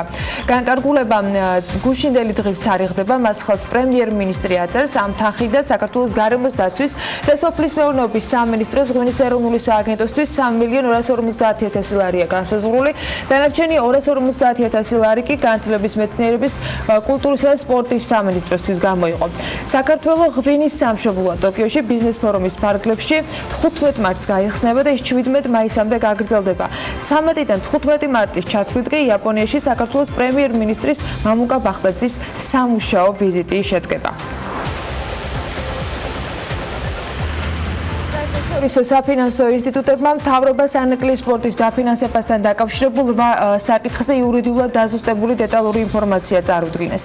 8 პუნქტიანი მოთხოვნის დეტალურად ჩაშლაზე მთავრობა და საერთაშორისო საფინანსო ინსტიტუტები 8 თებერვლის შეხვედრაზე შეთანხმდნენ. დოკუმენტი გაგზავნილია მთავრობის შესაბამის უწყებაშიც. მარტის ბოლოს უკვე იგეგმება მეორე ინტერაქციული შეხვედრა საერთაშორისო ფინანსურ ინსტიტუტებს, მთავრობას და ანეკლიის განვითარების კონსორციუმს შორის. საერთაშორისო ფინანსური ინსტიტუტები ანეკლიის სპორტის პროექტის 400 მილიონი დოლარით დაფინანსებას განიხილავენ. ცენტრპოინტით დაზარალებულების დაკმაყოფილებას სახელმწიფო ან მუნიციპალიტეტი თავის თავზე არ აიღებს, განაცხადა გუშინ თბილისის ვიცე-მერმა ირაკლი ხმალაძემ. BMG-ს კითხვის საპასუხოდ მან თქვა, რომ მუნიციპალიტეტი სამშენებლო კომპანია M-კვადრატის შემდეგ ამ ადამიანების ეტაპობრივად დაკმაყოფილებისათვის ახალ ინვესტორებს ეძებს. შეგახსენებთ, რომ ცენტრპოინტის დაუმთავრებელი პროექტების დასრულებას სამშენებლო კომპანია M-კვადრატი აპირებდა, თუმცა საბოლოო შეთანხმება ვერ შედგა. კორპორატიული ბინათმშენებლობით დაზარალებული მოქალაქეების ფართის დაკმაყოფილების მიზნით გამოცხადებულ ინტერესთა გამოხატვაში 4 კომპანიამ გაიმარჯვა. ესეც კახა კალაძემ გუშინდელ მთავრობის ხდომაზე თქვა და ის ამბობს, რომ ამ მიმართულებით 3000-ზე მეტი ოჯახია დაზარალებული და ქალაქის მთავრობა მათ ამ პრობლემის მოგვარებას პირდება. კალაძის თქმით, ტენდერში გამარჯვებული კომპანიები იღებენ ვალდებულებას, რომ 200-მდე დაზარალებული ოჯახი საცხოვრებელი ფართები დააკმაყოფილონ. მისივე თქმით, კორპორაციული ბინათმშენებლობით დაზარალებული მოქალაქეების საცხოვრებელი ფართებით დაკმაყოფილების პროექტი გაგრძელდება და ეს პრობლემა სრულად იქნება აღმოფხვრელი. 15 თებერვლიდან დღემდე მას შემდეგ, რაც მერიამ კაური კოეფიციენტის მატების აკრძალვა დააფიქსირა, კაური კოეფიციენტის გადამეტებასთან დაკავშირებით მერიაში 50-მდე განაცხადია შესული. ინფორმაციას მუნიციპალიტეტის მერის ურბანული განვითარების საქალაქო სამსახური თავად ავრცელებს და უწყება აღნიშნავს, რომ 50 განაცხადიდან გადაწყვეტილება ამ ეტაპზე არც ერთ მათგანზე არ არის მიღებული. თბილისის ვიცე-მერმა ირაკლი ხმალაძე მუნიციპალიტეტის მთავრობის ხდომის დასრულების შემდეგ მედიასთან ასევე თქვა, რომ მერია ინარჩუნებს მკაცრ და პრინციპულ დამოკიდებულებას თითოეულ მოთხოვნაზე, რომელიც აკრძალვის ამოქმედებამდე კაური კოეფიციენტის ზრდის შესახებ უწყებაშია შესული. პრეზიდენტის ადმინისტრაციიდან რეორგანიზაციის შედეგად გათავისუფლებული 63 თანამშრომლიდან სხვა საჯარო სამსახურში ვერც ერთი დასაქმდა. პრეზიდენტის პრეს-სპიკერი ამბობს, რომ პროცესი ოფიციალურად 15 მარტს დასრულდება. რაც შეეხება ინფორმაციას, თუ რა თანხა ექნება გადასახდელი პრეზიდენტის ადმინისტრაციას 63 თანამშრომლისათვის კომპენსაციის სახით, ეს ინფორმაცია საჯაროდ 15 მარტის შემდეგ გახდება ასევე ცნობილი.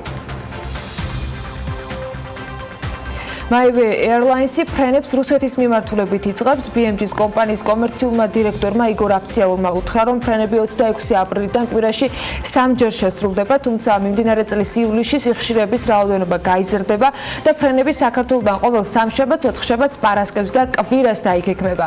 თებერვლის ბოლოს მიღებულია ნებართვა. 1 წელი ამას ველოდებოდით, 26 აპრილიდან კი ფრენები დაიწყება თბილისი ჟუკოვსკი-თბილისი საჰაერო ხაზზე, ამბობს აფციაური და აღნიშნავს, რომ ფასები რუსეთის მიმართულებით 150 ევროდან აქვთ განსაზღვრული, რაც შეეხება ევროპას, კომპანია ნებართვებს მიმდინარე კვირის ბოლომდე ელოდება. შეგახსენებთ, რომ ავიაკომპანია MyWay Airlines-ი ამ დროისათვის ფრენებს მხოლოდ თბილისი, თელ-ავივი, თბილისის მიმართულებაზე ასრულებს. ქუთაისის აეროპორტიდან ბელგიის დედაქალაქის მიმართულებით კი პირდაპირ ავიარეისებს ვიზი არის 4 აგვისტოდან გეგმავს. ამის შესახებ ინფორმაცია ქუთაისის საერთაშორისო აეროპორტმა გაავრცელა. აეროპორტიდან ფრენები 6 ახალი მიმართულებით უნდა დაემატოს. მათ შორის არის ამსტერდამი, ასევე ბრიუსელი, ტალინი, კოპენჰაგენი, ბარი და ბაზელი. ფრენების განხორციელება კი აგვისტოდან იგეგმება.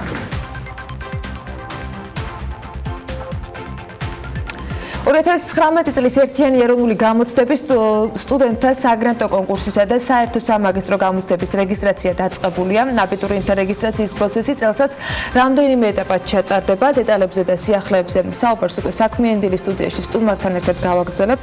ამისთვის თათია ჩაფიჩაძე გვერდება.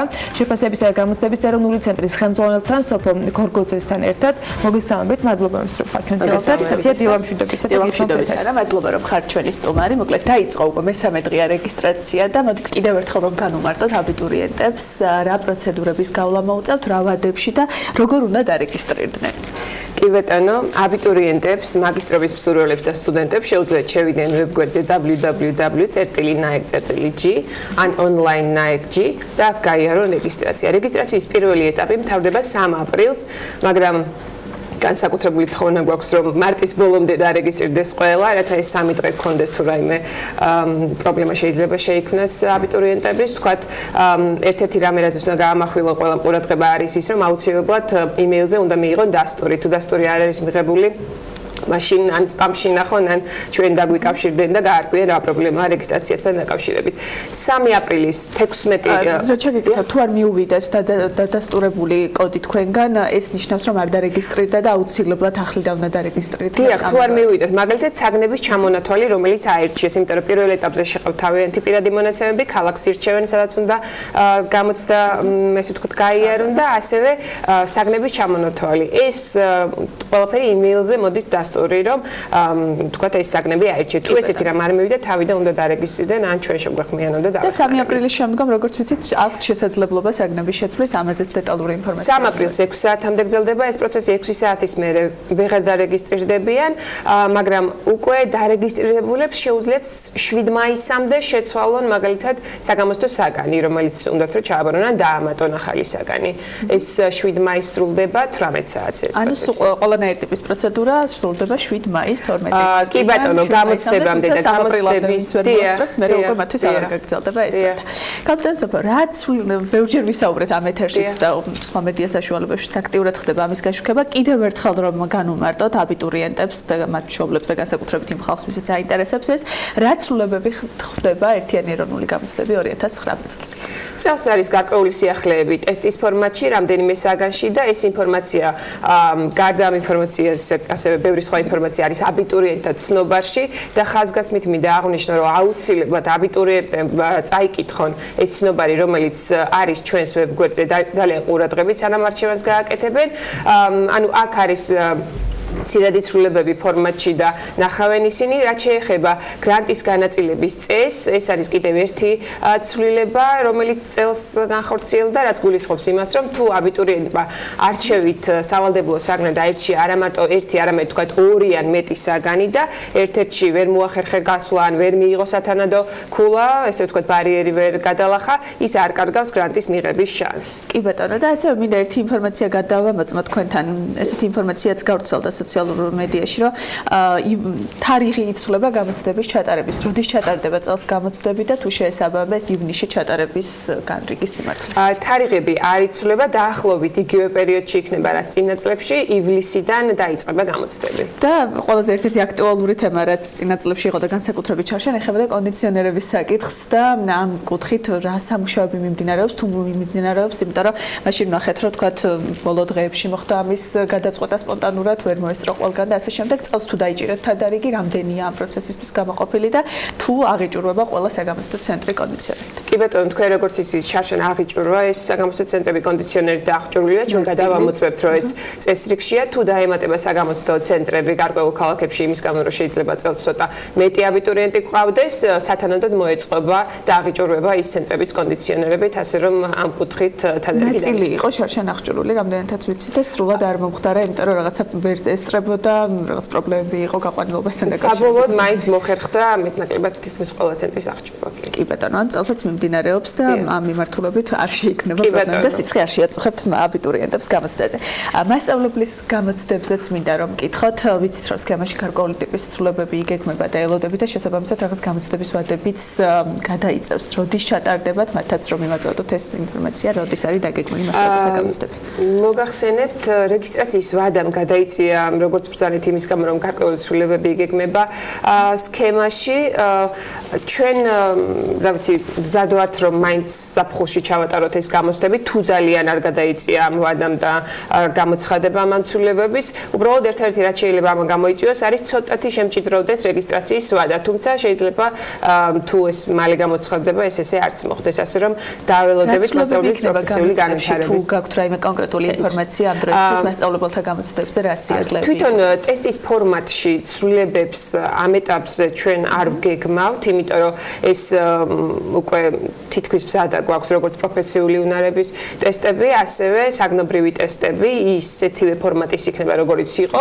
უბრალოდ დანარჩენი რაც ეხება ვთქვათ, რა შემთხვევაში აბარებს ან ერთ გამოცდას, ან მეორეს, ან როგორი ბარიერია, ამას ყველაფერს ალბათ გამოაცხადეს მასწავლებლის პროფესიული განვითარების ცენტრი და შესაბამისად ჩავატარებთ გამოცდას. კი ბატონო, და მოკლედ კიდევ ერთხელ აბიტურიენტების გასაგონად ნახოთ, ვისაც არ ახსოვს და არ იცის ეს ინფორმაცია, არის რომ წელს ზოგადი უნარების გამოცდა ტარდება, არ ეხება ცვლილებები და ერთადერთი ცვლილება რაც წლევანდელი წლიდან ამოქმედა, ეს არის საატესტატო გამოცდების სრულად მოხსნა.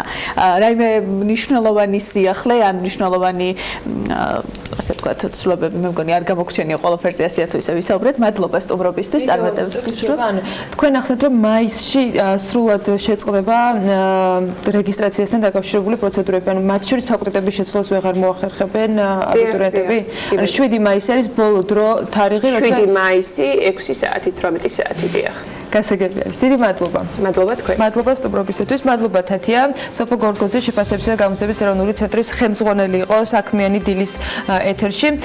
ჩვენ ახლა განათლებაზე გავაგრძელებთ ერთგვარად საუბარს. პრესტიჟულ და ძვირადღირებულ სასწავლებლებში ჩაბარების და სწავლის თემა მთელი მსოფლიოს მასშტაბით აქტუალობას არასდროს გარკვევს. მშობლები იღებენ ვალებს ესხობს და იხდიან უამრავ თანხას იმისთვის, რომ შვილებმა ისწავლონ ისეთ უნივერსიტეტში, როგორც არის მაგალითად ჯორჯთაუნის, სტენფორდი, კალიფორნიის, ტეხასის, იელის უნივერსიტეტები. რამდენად განაპირობებს პრესტიჟული სასწავლებლის დასრულება მომავალში წარმატებულ კარიერას და ვინ სახელდება იმ წარმატებულ ადამიანთა სიაში, ვისაც უნივერსიტეტი საერთოდ არ დაუმთავრებია. ჩაჭრილები უნდა ვნახოთ მარიამ ადამიანის სიუჟეტში.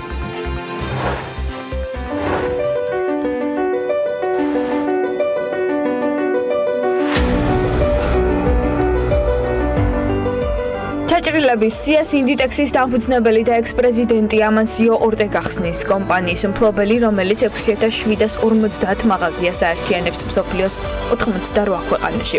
ფლობს უძრავ ქონებას ფლორიდაში, მადრიდში, ლონდონსა და ლისაბონში. ინვესტიციები აქვს შედებული ტურიზმში და საფინანსო სექტორებში და წილი აქვს ესპანეთის საფეხბურთო ლიგაში მოასპარაზე ერთ-ერთ კლუბში. ასეთია ამანსიო ორტეგას მონაგარი, იმ ადამიანის, რომელსაც არათუ უნივერსიტეტი საშუალო სკოლაც კი არ აქვს დამთავრებული, რადგან ოჯახის სიღარიბის გამო 13 წლიდან მუშაობა მოუწია. თუმცა მიუხედავად ამისა, მან შეძლო და წლები არაც Forbes-ის მილიარდერების სიაშია და ერთ-ერთი უმდიდრესი ადამიანია მსოფლიოში. უნივერსიტეტში არ უსწავლია არც ანა ვინტურ, თუმცა ამას ხელი არ შეუშლია მისთვის, რომ მსოფლიოში ყველაზე გავლენიან ქალად ქცეულიყო. ბრიტანელი ჟურნალისტი და ამერიკული ჟურნალის Vogue-ის მთავარი რედაქტორი ჩრდილოეთ ლონდონის დამოუკიდებელ საუნივერსიტეტო კოლეჯში სწავლობდა. ბოგოდამ საკუთარი სტილის გრძნობით კოლეჯშივე გამოთქვა პროტესტი. სავალდებულო გრძელი ქვედაბოლოს ჩაცმასთან დაკავშირებით, ამიტომაც მან კაპის სიგრძე დაამოკლა და თმა ბიჭურად შეიჭრა, რაც მოგვიანებით მისი სავიზიტო ბარათი გახდა დიდ შავ სათვალესთან ერთად. ასე რომ ჩაჭრილთა სიაშია მსოფლიოს მოდის ლეგენდად აღიარებული ეშმაკი, რომელიც როგორც წესი პრადას ატარებს.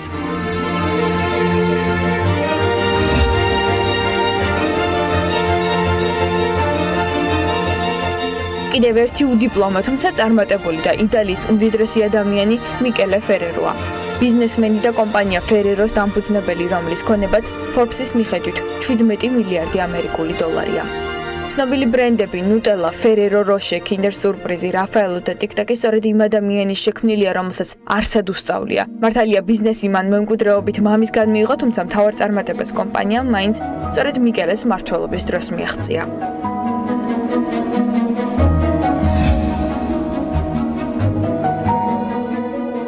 უნივერსიტეტი და მით უმეტეს პრესტიჟული არ დაუმთავრებია არც იქიას დამფუძნებელს, ინგვარ კამპრატს, ერთ-ერთ უმდიდრეს ადამიანს მთელს მსოფლიოში, რომელმაც ბიზნეს საქმიანობა ადრეულ წლებში დაიწყო და 5 წლის ასაკში ასანთის ღერებს ყიდდა ქუჩაში. შემდეგ ის ვაჭრობდა თავის დაჭერილი თევზებით, საშობაო ბარათებით, საახალწლო აქსესუარებით და ასე შემდეგ.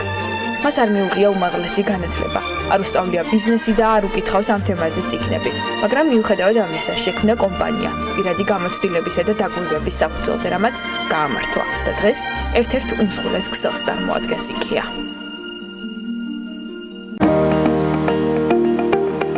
ამინდის პროგნოზის სპონსორია სადაზღვევო კომპანია უნისონი.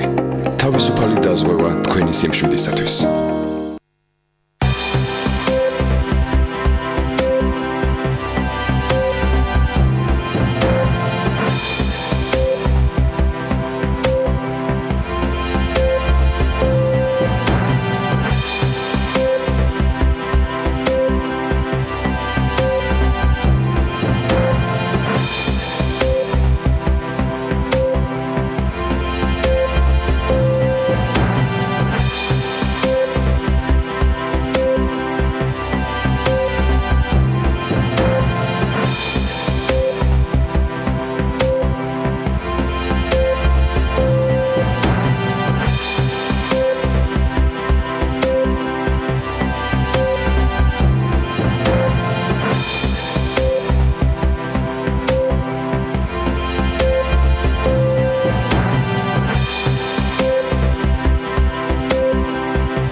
პროგნოზის სპონსორია სადაზღვევო კომპანია უნისონი. თავისუფალი დაზღვევა თქვენი სიმშვიდისათვის.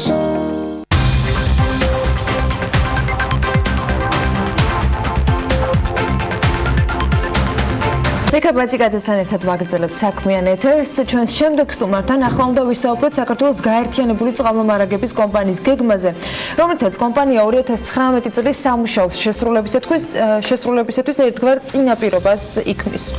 შეგვიძლია ამას ინფორმაციულობით სამუშაო პროცესის გამართულა წარმართვის წინაპირობა დავარქვათ. ამბავი იმაში მდგომარეობს, რომ საქართველოს გაერთიანებული წყალმომარაგების კომპანია ადგილობრივი სამშენებლო კომპანიების წარმომადგენლებისთვის ღია კარის დღეს აწყობს, სადაც დაინტერესებულ კომპანიებს ტენდერის გამოცხადებამდე პროექტის ზოგადი დეტალების გაცნობა შეეძლებათ ამ კომპანიებს. ასეთი პრაქტიკა არც ახალია, არც ერთადერთი და არც უნიკალური, თუმცა საინტერესოა გამოცდილება, რომელმაც კომპანია ამ გადაწყვეტილებამდე მიიყვანა და გეგმები, რომლისთვისაც ადგილობრივი სამშენებლო კომპანიების მომზადება ხდება. ეკა გალდავასთან ერთად ვაგრძელებთ საქმიან საუბარს. საქართველოს გაერთიანებული წყალმომარაგების კომპანიის დირექტორი სწორედ 2019 წლის გეგმებს გაგვაცნობს და რა თქმა უნდა, ვისაუბრებთ იმ სამუშაო შეხვედრაზე, რომელიც სწორედ ამ 2019 წლის გეგმების სრულყოფილად ჩაატარებისათვის თუ განხორციელებისათვის ერთ-ერთი მნიშვნელოვანი წინაპირობაა. მოგესალმებით ქალბატონიკა, მადლობა რომ ხართ ჩვენთან ერთად. პრაქტიკა, რომელზეც ახლა ვისაუბრებთ, ანუ წინასწარ კომპანიებისათვის ერთგვარად გაცნობა იმ სამუშაოების, რომელიც მთელი წლის განმავლობაში იქნება თქვენი სტრუქტურის მხრიდან ორკესტრირებული, ასე შეგვიძლია ვთქვათ, არ არის ახალი, მაგრამ პრაქტიკა მაჩვენა, რომ ეს საჭიროება არსებობს. რა თქვათ პრობლემის მოგვარებისთვის გჭირდება წინასწარი ინფორმაციის გაცემა ადგილობრივი სამშენებლო კომპანიებისათვის და თუ შეგვიძლია უკვე ვისაუბროთ, რომ ასეთი შეხვედრები ერთგვარად აგვარებს იმ პრობლემებს, რომელიც იქნებოდა ხოლმე, ან შეიძლება მომავალში შეიქმნას. მოგესალმებით, დიდი მადლობა მოწვევისათვის.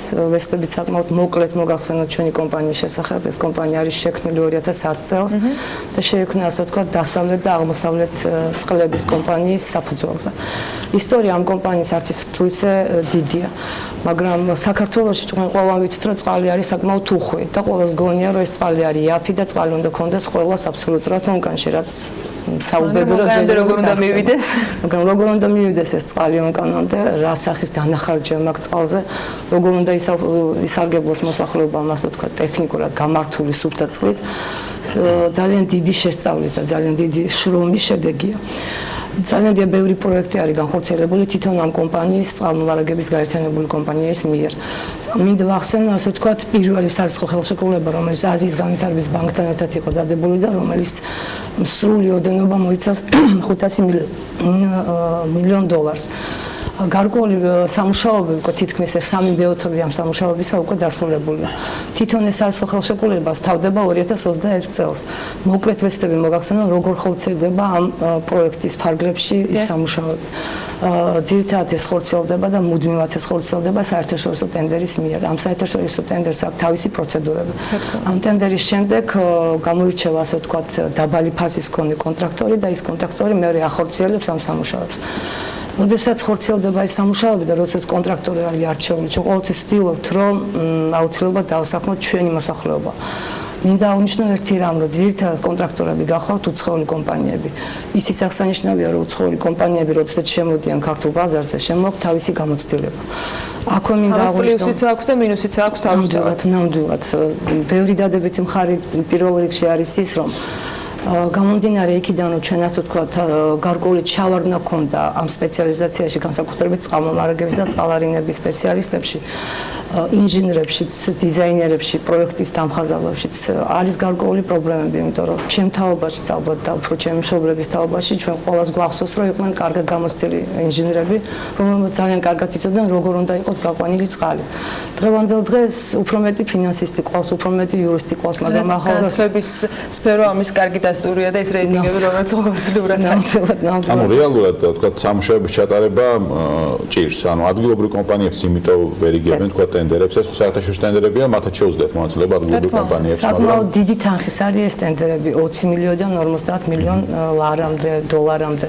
თანხობრივად და გამოცდილებით, როდესაც მოითხოვება ეს გამოცდილება, ქართულ კომპანიებს საუბაროდ ამ ეტაპზე არ აქვთ. ამიტომ ძალიან კარგი იქნება, რომ ზოგიერთ შემთხვევაში ან გაერთიანდნენ, ან ერთობლივი ძალებით გამოვიდნენ ხოლმე. თუმცა დღეს მინდა აღვნიშნო, რომ არის რამოდენიმე კომპანია, რომელიც ღებულობს მონაწილეობს ასეთ საერთაშორისო ტენდერებში, საკმაოდ კარგად ახორციელებს ამ ტენდერებს. ამასთან ერთად ძალიან საინტერესო იმის გამხელას თუ რატომ ვაკეთებთ აი ამ ღია კარის დღეს და რატომ უნდა იყოს გამჭვირვალე. თვითონ ქართული კომპანიებისთვის არა მარტო საერთაშორისო ტენდერებში, არამედ ქართულ ტენდერებშიც გვინდა რომ მიიღონ მონაწილეობა. საკმაოდ ნორმალური გამოცდილება აქვთ უკვე დაგროვებული, უკვე იციან როგორ უნდა გაიყვანონ ეს მილები, რა ტიპის სამუშაოები უნდა ჩაატარონ და ამისათვის გვინდა რომ ყველას გავაცნოთ, რა ტიპის მომსახურება გვესაჭიროება სამომავლოდ. რომ გითხრათ ახლა ალბათ 100-მდე პროექტი არის უკვე გაკეთებული ამ წყალმარაგების კომპანიაში. მოკლედ მინდა ასევე მოგიყვეთ იმის შესახებ, სად ვოპერირებთ, ანუ ჩვენ გვაქვს 54 ქალაქი და არის 315 სოფელი, მაგრამ ამ 315 სოფლის გარდა არსებობს კიდე 3500 სოფელი საქართველოში და მეორადი ქალაქები. ყველაზე ძირითადი პროექტები, სადაც ხორციელდება ჩვენი კომპანიის მიერ, ეს არის ზუგდიდი, ეს არის ფოთი, ეს არის ქუთაისი, ანდაკლია ურეკი, უფრო დასავლეთი მხარე. გარდა აზიის და განვითარების ბანკის ჩვენ ყავს სხვა პარტნიორებიც, როგორც არის ევროპის საინვესტიციო ბანკი. ახლა ახალი პარტნიორი შემოდის ჩვენ ბაზარზე, ეს არის საბრანგეთის განვითარების სააგენტო. ყველანაირად ვცდილობთ, რომ შევქმნათ ისეთ პირობები, რომ თუნდაც სუბკონტრაქტორთან, არა მარტო კონტრაქტორის, მაგრამ სუბკონტრაქტორის მხრიდანაც არსებობდეს ქართული კომპანია, რომელიც შეძლებს ამ ყველაფერს გამართულად გააკეთოს და პირველ რიგში დაასაქმოს ჩვენი მოსახლეობა. ეს შეხვედრები ამისთვის ძალიან კარგი წინაპირობა იქნება, მაგრამ მინდა რომ ახლა გადავიდეთ უშუალოდ პროექტებზე და 2019 წლის გეგმაზე. მოდით ჯერ დღევანდელ სიტუაციაში, დღეს არსებულ მდგომარეობაზე გარკვეულწილად შევეცადოთ, რომ კონკრეტულ რიცხვებიან პროცენტები დავასახელოთ.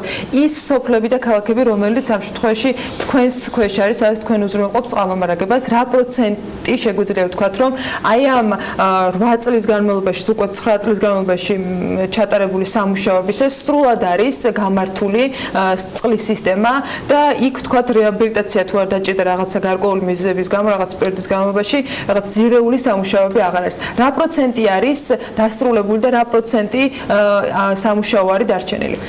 როგორც მოგახსენეთ, ეს ხელშეკრულება, რომელიც აზიის განვითარების ბანკთან არის დადებული, თავდება 2021 წელს. ეს ნიშნავს, რომ ის დაწყებული პროექტები, რომელიც 2011 წლიდან არის დაწყებული, აუცილებლად უნდა დასრულდეს ამ ვადის განმავლობაში, მარტის ბოლომდე 2021 წლის. მარტო წელს ჩვენ გვეგმავთ 7 პროექტის დასრულებას. ეს არ არის პატარა პროექტები. ეს არის ზუგდიდის წყალი, ეს არის აბაშის წყალმომარაგება, ეს არის ასე ვთქვათ, ჯვარის წყალმომარაგება, ასევე უნდა დავასრულოთ აუცილებლად ქუთაისის პროექტი. უნდა დასრულდეს ანაკლია, უნდა დასრულდეს ურეკის გამწმენდი წყალარნების გამწმენდი ნაგებობები. ამ ყველაფერთან ერთად როგორი თემა იცით, აი ვცდილობთ ყველანაირად, რომ გავაკეთოთ, განვახორციელოთ ასევე ინვენტარიზაცია ჩვენი არსებული აქტივების, რომელიც 2010 წლიდან კომპანიაში არ განხორციელებულა. აი ამ პირველადი გადაწყვეტის შედეგად ჩვენ მივედით იმ დასკვნამდე, რომ 8000 მილი, რომელიც საქართველოში კილომეტრი მილისა, რომელიც საქართველოში არსებობს, დაახლოებით 1000 კილომეტრი არის მარტო რეაბილიტირებული. არსებობს 250 სათავე, ასე ვთქვათ, და მარტო 100 არის რეაბილიტირებული. რას ნიშნავს ეს რეაბილიტაცია? ADB-ის შემთხვევაში ჩვენ გვაქვს სრული პაკეტი ამ წყალმომარაგების ინფრასტრუქტურის, რაც მოიცავს მილებს, წყალმომარაგებას, მოიცავს წყალარინებას, რაც ასევე ძალიან მნიშვნელოვანია და გამწმენდ ნაგებობებს. გამწმენდი ნაგებობები თავის სირთულით არის ძალიან შთამბეჭდავი და ძალიან რთული ოპერირებისთვის ობიექტები. ესეთი ობიექტები ჩვენ გვაქვს ანაკლიაში, გვაქვს ურეკში, ასევე ვაშენებთ ფოთში, ვაშენებთ ზუგდიდში, საკმაოდ დიდ, ასე ვთქვათ, თბილისს არ აქვს ესეთი დონის წყალმომარაგება, გამწმენდი ნაგებობა, რომელიც აშენდება ამ ქალაქებში. ასევე შემიძლია ვთქვა, რომ საკმაოდ 35%-მდე აი ამ ყველაფრისაც არის გაკეთებული ჯერჯერობით ჩვენ კომპანიის მიერ და ძალიან ბევრი რამეა კიდე გასაკეთებელი. გვაქვს ახლა სხვანაირი, ასე ვთქვათ, ხედვა. იქ სადაც ვოპერირებ, ვცდილობთ ძალიან კარგად გავიაროთ ეს ყველანაირი ინფრასტრუქტურა, როგორ არის მოწყობილი. იმიტომ რომ იყო რაღაცა ეგეთი, როგორ გითხრათ, იმიტომ რომ ეს მუნიციპალიტეტებიდან 2010 წელს რო იყო გადმოცემული ეს ყველანაირად ეს ქონება, გარკვეული უზუსტობები და რაღაცების კიდე გაკეთება არის აუცილებელი. ამისათვის ვცდილობთ, რომ კარგად შევისწავლოთ ეს ყველაფერი და გადმობარების დროს დამატებითი სამუშაო რაც არის გასაკეთებელი, ამიტომ ვცდილობთ, რომ რაც შეიძლება მოვაწესრიგოთ და პირველ რიგში გავამრიცხოთ მოსახლეობა. ამ ყველაფერთან ერთად საქართველოში რაც არის სოფლები, ვცდილობთ რომ თუ არის ძალიან დიდი სოფელი, თუ არის ასე ვთქვათ სოციალურად დაძვრთული სოფელი, თუ არის ტურისტული ზონა და თუ პირველ რიგში მილები არის ცუდ მდგომარეობაში, მივშევდივართ იმ სოფლებში და ვიწყებთ წყლის მომარაგების, უფრო წყლის მომარაგების და უკვე ნაკლებად წყალანინების, იმიტომ რომ წყალანინება საკმაოდ ძვირი სიამოვნებაა, ასე უნდა ვთქვათ, დღევანდელ დღეს. ანუ ეგ დიდ პროექტებს ამ სოფლებზე მინდოდა მეკითხა გადასულიყავი, დიდ პროექტები გასაგებია, მცირე პროექტებთან მიმართებაში შეხდება ამ სოფლების. თქვენ ახსენეთ ასწრებში რომ უხუწყლიანი ქვეყანა ვართ, ხო, ზოგ სოფელში 3 მდინარეა და ბუნებრივი მოთხოვნილება ადამიანის როცა ამ გარემოში ცხოვრობს, რომ მას ონკანში კონდეს წყალი, თან ხარისხიანი და იმ წყლით ისარგებლოს, კონდეს წყალარინების სისტემას და ასე შემდეგ, ну, მოკლედ ყველაფერი. აქედან გამომდინარე, პატარა პროექტები თუ მიმდინარეობს, ანუ აი ესე მცირე სოფლებში თუ ხდება, თქვათ, დახმარება იმ ადამიანების და მიწოდება წყლის, რომლებისთვის საუცილებელი. კი ბატონო, გვაქვს ესეთი პროექტები და როგორი ხედვით მივდივართ ამასთან მიმართებაში. სადაც არის დიდი ქალაქები, ვცდილობთ რომ ირგვლივ რაც კი სოფლები აუცილებლად დავაერთოთ გარკვეულ სათავე ნაგებობას, იმიტომ რომ ჩვენ კი ვიცით რომ ძალიან ბევრი წყალია საქართველოში, მაგრამ წყალი არსებობს ზედაპირული და არის მიწისქვემოთ. ზედაპირული წყალი ტექნიკური თვალსაზრისით დასალევად არც თუ ისე კარგი მდგომარეობის, იმიტომ რომ ხანდახან ჭირდება კი არა, ძირითად შემთხვევაში ჭირდება გაწმენდა, იმიტომ რომ ჩვენ როგორია რომ წყაროდან სვავთ წყალს და ძალიან მოგწონს. სათავეში სუფთაა, მაგრამ სათავეში კი ბატონო, მე მილებში მე არის გარკვეული პროცესები, რომელიც აუცილებელია თვითონ უკვე ჯანმრთელობის მინისტრის 297 ბრძანების შესაბამისად იყოს გაწმენდილი და გარკვეული ქლორიც იყოს შეტანილი ამ წყალში იმისათვის რომ მოსახლეობა ნორმალურად და უსაფრთხოდ იქნას თავი. სოფლები, აი რომლებშიც ვაპირებთ უკვე წელს ჯერ პროექტირების განხორციელებას და შემდგომში უკვე მშენებლობის სამუშაოების დაწყებას, ეგ არის დაბა სურამი, ეს არის ხარაგაული, ეს არის აბასთუმანი, ეს არის ანასეული. აი რამოდენიმე სოფელია თითოეულ რეგიონში, 60-მდე სოფელია, რომელშიც აუცილებლად ვაპირებთ პროექტირების დაწყებას და ზოგ შემთხვევაში თუ პროექტირება და პატარა სოფელია და პროექტირებას ვა და შეიძლება 3 თვით განისაზღვროს, უკვე გადავიდეთ მშენებლობის პროცესში. ანუ ესენი სწორედ 21 წლამდე უნდა დასრულდეს, ხო ეს შედის იმ სხვა 2021-მდე უნდა დასრულდეს ეს ძირითადი ქალაქი, რაც რატიფიცირებულია პარლამენტის მიერ და ეს ქალაქები, ასე ვთქვათ, ეს არის ზუგდიდი, ეგ არის ფოთი, ეს არის ქუთაისი, ეს არის ანაკლია, ეს არის ურეკი და მანდ უნდა დავასრულოთ დასავლეთ საქართველოსკენ არის უფრო მეტი აზიის განვითარების ბანკის მიერ გაკეთებული, ვიდრე აღმოსავლეთ საქართველოს. ქუთაისი ახსენეთ, ბოდიშ ბექა და მინდა რომ აქვე ჩაკითხოთ, ქუთაისთან დაკავშირებით ბევრი წაგვიკითხავს, მოგვისმენია რომ პრობლემები იყო და ანუ ბევრ პრეტენზიას გამოთქვნენ. ნიშნავს თუ არა ეს რომ 2019 წლის ბოლოსთვის სრულად იქნება ქუთაისი წყალმომარაგების მხრივ გამართული და თქვა და აღარ იქნება არც გრაფიკზე მიბმული და აღარ იქნება არც გამართულობის პრობლემა თვითონ მილების რომელთაც ისინი წყალს იღებენ. მოგახსენებთ, საერთოდ ქუთაისი ნამდვილად შენიერეთ ლამაზი ქალაქია, მაგრამ ყოველთვის ცნობილი იყო ბაგების ქალაქადაც, იმიტომ რომ თქვენ თვითონაც როცა წახვალთ ქუთაისში დაინახავთ, ნებისმიერ კორპუსს ან ნებისმიერ სახლის თავზე არის ასე ვთქვათ ლურჯი ბაგები, რომლებიც მოსახლეობა ცდილობს მოიმარაგოს თავის თავი. ეს პროექტი არის დაწყებული 2-3 წლის წინ და აუცილებლად უნდა დასრულდეს წლის ბოლოს. რამოდენიმეჯერ გადავარდა ეს პროექტი. იყო ეგ გამოცდილების, რაღაც უკმარისობის, უცოდინრობის გაურკვეველი პრობლემები, მაგრამ დღევანდელ დღეს ის თავისი ტემპით მიმდინარეობს. მინდა აღვნიშნო, რომ ყავს ქართული კონტრაქტორებიც, რომლებიც შენიერად ასრულებენ თავისიან საქმიანობას და ეგ ნიშნავს იმას, რომ წლის ბოლოს 200.000-იან ქალას, რომელიც მოსახლეობა არის ქუთაისის, სრულად უნდა თქონდეს 24 საათიანი წყალმომარაგება და ერთშენიერ დღეს ქუთაისი უკვე ბოდიშის მოხდაც მინდა ქუთაისის მოსახლეობის მიმართებაში, იმიტომ რომ წყალმომარაგების მილების გაყვანის დროს ყოველთვის არის გარკვეული პრობლემები. ეს არის ასფალტის გადათხრა. ხანდახან დროზე მისი არ დაგდება. ეს არის მტვერი, რომელიც საუბედუროდ მოსახლეობისთვის არ არის კომფორტული. მაგრამ ისიც უნდა აღვნიშნოთ, რომ სრულდება ესეთი მნიშვნელოვანი პროექტი და ერთხელ და სამუდამოდ მოსახლეობა დაგვრჩება კმაყოფილი, იმიტომ რომ ეს ყველაფერი რაც კეთდება ჩვენი კომპანიის მიერ კეთდება მოსახლეობისთვის. გადავადება ახსენეთ, თქვენ ჯამში 2021 წელი არის ის ვადა, როცა ATP-დან თანხა უნდა იყოს სრულად ათვისებული, ჩვენ ამ თანხებს ვიღებთ გარკვეული გეგმით და ასე შემდეგ. ცეცხლად ჩამორჩენა გვაქვს 2021 წლისათვის დღევანდელი გეგმის შესრულების მიხედვით შეგვიძლია ვთქვათ, რომ თანხის ათვისება, რომელიც იყო ჩვენი პარტნიორი ორგანიზაციების მხრიდან საქართველოსთვის გამოყოფილი, ამ ნაწილში იქნება სრულად ათვისებული? გამომდინარე იქიდან, რომ ეს საერთაშორისო ხელშეკრულებებით კეთდება, ხშირ შემთხვევაში ქართულ კანონმდებლობასთან მიმართებაში უფრო ითვლება ფიდიკის რეგულაციები. პირდაპირ ჩამორჩენას ჩვენ მასე ვერ ვიტყვით, მაგრამ მე შემეძლია თქვა რა გვაქვს ჩვენ გეგმად. გეგმად გვაქვს ბევრად უფრო მეტი დასახული, ვიდრე მაგალითად ბიუჯეტი არის ჩვენთვის გასაზღვრული, პირველ რიგში იმიტომ, რომ ეს პროექტები დავასრულოთ დროზე. დავასრულოთ დროზე ნიშნავს იმას, რომ მოსახლეობას ნაკლები დისკომფორტი და ნაკლები პრობლემა შეუქმნათ და კიდე ის პროექტები, რომლებიც ეხლა იწყება, ეს არის მარნეულის წყალმომარაგება, ეს არ არის პატარა პროექტი. ასევე ხვალე გავაჟღერებთ, ეს იქნება მარნეულის წყალარინების გამწმენდი ნაგებობის შენებლობა, ეს იქნება ასევე მესტიაში წყალარინების გამწმენდი ნაგებობის შენებლობა და თვითონ ბაკურიანი მიტარბის feasibility, ასე უძახით ხოლმე, შესწავლითი გეგმის გაკეთება, იმიტომ რომ ეს წინასწარი საპროექტო, ესეც უნდა აღვნიშნო, რომ ADB-ის შემთხვევაში კეთდება ძალიან სრულად. ანუ რა კეთდება? ეს სათავე ნაგებობები ჩვენ რო გონია, რომ წყალი მოდის და ვიცით, რომ სამი წყარო, სინამდვილეში ეს სამი წყარო შეიძლება არ იყოს იმ მოსახლეობას, რომელიც იმ სოფელში, იმ ქალაქში. ამიტომ ხანდახან ბურღვები წყდება ხოლმე მიწის ქვემოდან ამოგვაქვს წყალი. და ამიტომ ძალიან კარგი იქნება, იმიტომ რომ ბაკურიანი არის მზარდი კურორტი. ჩვენ თვითონაც ვიცით, რომ ახალ წელს როგორც აღმოჩნდა 27000 მოსახლე იყო ჩასული თვითონ ბაკურიანში, როდესაც ნორმალური მოსახლეობა რაღაც თვეების განმავლობაში შეიძლება 2-დან 5000-მდე იყოს, ხო?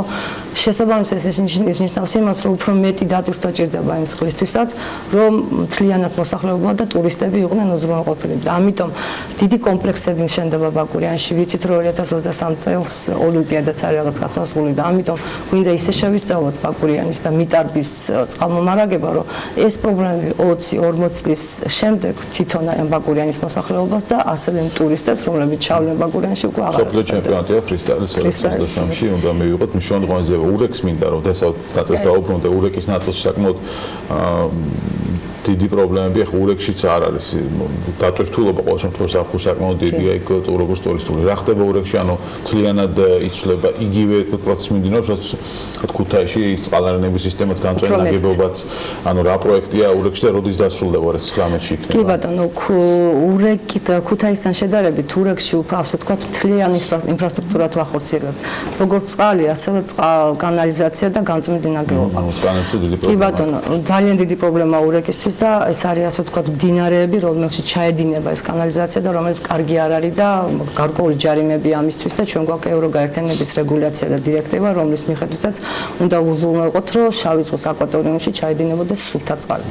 ურეკის განწმენდი წყალარინების განწმენდი ნაგებობა თითქმის მზადაა და კონტრაქტორი მინდა აღვნიშნო, რომ არ ჩამითვალოს არავინ ისა ასე ვთქვათ, ცოტა ცუდად, მაგრამ ყავს ქართული კონტრაქტორი, რომელიც ეს არის კომპანია ფერი, რომელიც ნორმალურად წარმატებით ასრულებს და ახორციელებს ამ პროექტს და სავარაუდოდ სექტემბერში უნდა დასრულდეს ნაწილი იმ ურეკისა, რომელიც გათვალისწინებული იყო პროექტით და დაერთეს ამ წყალარინების გამწვენთ ნაგებობას და ის წყალიც იყოს უზრუნველყოფილი, მაგრამ ამასაც დავამატებ, რომ ის პროექტები, რომელიც თავდაპირველად რაღაც ამ წლებში იყო დადებული, ხანდახან არის გამორჩენები. გამორჩენები რას გულისხმობს? ანუ არის რაღაცა ქუჩა და მაგრამ მიმდებარე ქუჩაზე შეიძლება აღმოჩნდეს, რომ იმ ადამიანს არ აქვს ეს წყალი. ამიტომ უყურებთ ისეთ ჭრილს, რომ ვცდილობთ შევცვალოთ ეს დიზაინი აუცილებლად თლიანად გავაკეთოთ თლიანად. დიახ და ურექტაშიც არის ასეთი გამორჩენები და მაგაზე ზრუნავთ და ვცდილობთ რომ თლიანად მოვიცვათ არა მარტო ურეკის, მაგრამ ვფიქრობთ ასევე გრიგოლეთზე და მიმდებარე ასე ვთქვათ სოფლებზე და იმ ქალაქებზე, რომელიც ურეკთან ახლოს არის, რომ დავაერთოთ თლიანად ამ განწმენთ ნაგებობებს. შეჯამებით ცოტა ეკეთ, მოდით ცოტა რიცხვობით შევაჯამოთ. დღეს რამდენი მიმდინარე პროექტია 2019-ისათვის რამდენის დასრულება იგეგმება, რამდენი იქნება რამდენი პროექტით შეხვდებით 2020 წელს მიმდინარედი და ჯამში რა თანხაზე არის საუბარი ამ წელს. დღევანდელ დღეს ჩვენთან ხორციელდება 23 პროექტი. თანხობრივად ეს არის 200 მილიონი ლარის ფარგლებში. გარდა ამისა 60 მიმდინარე და ასე ვთქვათ სამომავლო პროექტი, რომელიც ძირითადად უკვე სოფლებს ითვალისწინებს, არის გათვალისწინებული 19 და 21 წლამდე. თანხობრივად არც ისე პატარა თანხებია და ვცდილობთ ეს თანხები ხო ბიუჯეტის შესრულებასთან არც სამ კვარტალში არ გვექნება არანაირი პრობლემა, მაგრამ ჩვენ გვაქვს ასე ვთქვათ ჩვენი გეგმა, რაც უფრო ჩქარა დავასრულებთ, რაც უფრო წარმატებით დავასრულებთ და რაც უფრო ხარისხიანად დავასრულებთ, იქნება კარგი არა მარტო ჩვენი კომპანიისთვის, მაგრამ პირველ რიგში ჩვენი მოსახლეობის. რა თქმა უნდა. წარმატებას გისურვებთ. წარმატებას უსურვებ ყველა იმ კომპანიას, რომელიც თქვენთან თანამშრომლობით შესაბამისად მოსახლეობისთვის სწორედ ამ კომფორტის შექმნას მოახერხებს. ეკატერინა გალდავა, საქართველოს გაერთიანებული წყალმომარაგების კომპანიის დირექტორს მასპინძლობდით საქმიანი დილის ეთერში. მადლობა მას კიდევ ერთხელ სტუმრობისათვის და რა თქმა უნდა წლის ბოლოს მიმდინარე სიახლეებთან ერთად იმედი მაქვს რომ მოგვეცემაში აძლიერება კიდევ გავაახლოთ ინფორმაცია და შევაჯამოთ გეგმა რომელზეც ახლა ვსაუბრობთ. მე კი შევახსენებ ყველა იმ დაინტერესებულ კომპანიას რომელიც მსგავს ინფრასტრუქტურულ პროექტებში ჩართვის სურვილს გამოხატავს რომ ხვალ იქნება ერთგვარი ღია კარის დღე სადაც ამ ყველა მიმდინარე პროექტთან დაკავშირებით უკვე უშუალოდ ამ უწყების წარმომადგენლები უფრო მეტ და დეტალურ ინფორმაციას მიეწვდიან. სარეკლამო პაუზა გულდება ახლა პირდაპირ ეთერში და რამდენიმე წუთში დაგიბრუნდებით.